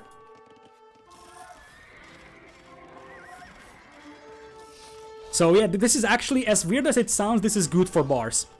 Because he needs to lose some villagers, he needs population space for army. Anyways, right side, we're gonna have another castle coming in here for ACCM, so he's gonna get traps and try to trap that castle down over there. Barles, however, down to 60 villagers on farms. It's one thing that he loses villas. His villa count is now good, I think. 150 is, or 130 is where he should be right now. But he needs to fix his idols. He's got a huge amount of idols right now. And this is where a good player's macro is showing compared to a great player's macro. Like, ACCM seems to have a slightly better macro here. And Barles drops down to 111 villas and only 40 farmers. Might have been too many villas killed here. And he needs to get something done here now. Tries to get the champions. There is... Since when do Khmer have hand cannons? I completely forgot they have hand cannons. Well, this is pretty bad for Barles then. As 5 villagers are trying to repair that trebuchet. Castle is still standing. Some Jberos out as well. Trap goes down. Barles at 43 villagers on food. He needs to fix his idols ASAP. Like, this is not something that is... something he can afford. Now he's gonna get a nice raid done in here, and honestly I feel like the lack of raids from Barles when he had the Farimba cavalry is something that might actually lose him the game. He's trying to get another castle up over here, light cav streaming across the map to try and pick off the hand cannoneers. Left side, quite heavy raiding going on over here. Barles at 40 villagers only on food though, and he's losing too much. Barles is losing too much though. The amount of macro he needs to do here is just too much, I feel like. He's trying to focus on the fights, but his eco is collapsing behind that one. He's 130 pop. He's going to go down in a majestic game. One of the best Red Bull games I've ever seen. It's definitely the best in the tournament so far. But it feels like he didn't actually attack when he had the chance. He went to Farimba Light Cav, but he never had the numbers. What he was doing is what ACCM did, right? He should have just gone for wave after wave of Farimba cavalry into the opponent's eco. He never did that. He never had the numbers. He went into too many technologies, like get heavy camo, get cavalier, get champ scars, get Farimba light cav. Too much and too few numbers. He's getting outnumbered pretty badly here, and now his eco is just in ruins. 40 for food versus 70. It would take a miracle from Barles to turn this one around, not gonna lie. It would take a miracle right now. I would actually estimate his chances to be less than 1% right now. Because this army from ACCM is pushing hard, that castle is going down, and Barles wasn't even close to touching ACCM's eco for a long time. That is an overchop, tries to quick wall, and I think this might be the end of the story here for Barles. By the way, this is still open, so it doesn't really matter. But he's already very, very weak. Eco is going to completely collapse under another raid here. Barely any camos to clean this one up. He's unable to stop this push here. Hand cannons in the party as well. ACCM's macro is what pretty much won him the game. That was the difference between the two players. That Barles played a very, very good game. And that shows how he got in here. It's just a matter of too many things to handle at the same time in late game. And this is why you see the underdog players oftentimes going for very aggressive strategies, trying to win games fast, because they know that their macro isn't going to be as good as the other player's macro. But like, really, all the credits to Barles. I don't think a lot of people expected him to even win a game against ACCM. I'm going to admit it myself. Based on what the game I have seen, the only game I have seen from Barles yesterday, I thought Barles is gonna get smashed, and boy, he made ACCM run for his money. If things go a little bit differently for Barles in this game, he could have won it. Maybe, like, he went for fast fires, for example, to keep control over the middle.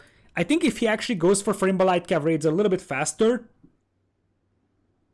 he could have actually won this. I think it was the matter of he didn't have the army numbers when he could have actually destroyed enough of ACCM's eco, and that allowed ACCM to climb back in there. So ACCM never really lost huge amount of eco, and Barles did.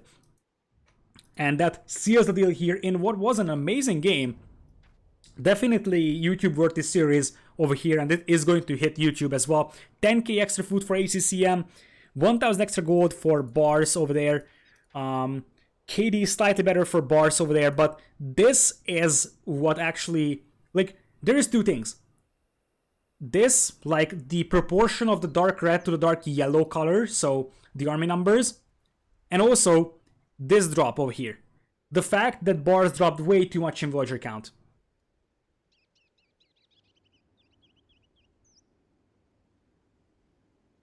And with that, ACCM is in the main event, but credits to Barles. He really made ACCM run for his money and delivered us an insanely good first qualifiers in this one. Congrats, ACCM is going into the main event once again. He got Doubt in the first Red Bull Wololo, he got Hera in the second Red Bull Wololo, lost to both of them in the first round, but he's gonna have a chance to show what he can do in Empire Wars. But ACCM is gonna have to clean some things up as well, because Barles made him run for his money, and I'm not sure if like, ACCM played well today, but I'm not 100% sure if that this was good enough to beat a player like Hera, for example, or Taro in the main event. We will see. ACCM will be there in 2 weeks in the main event.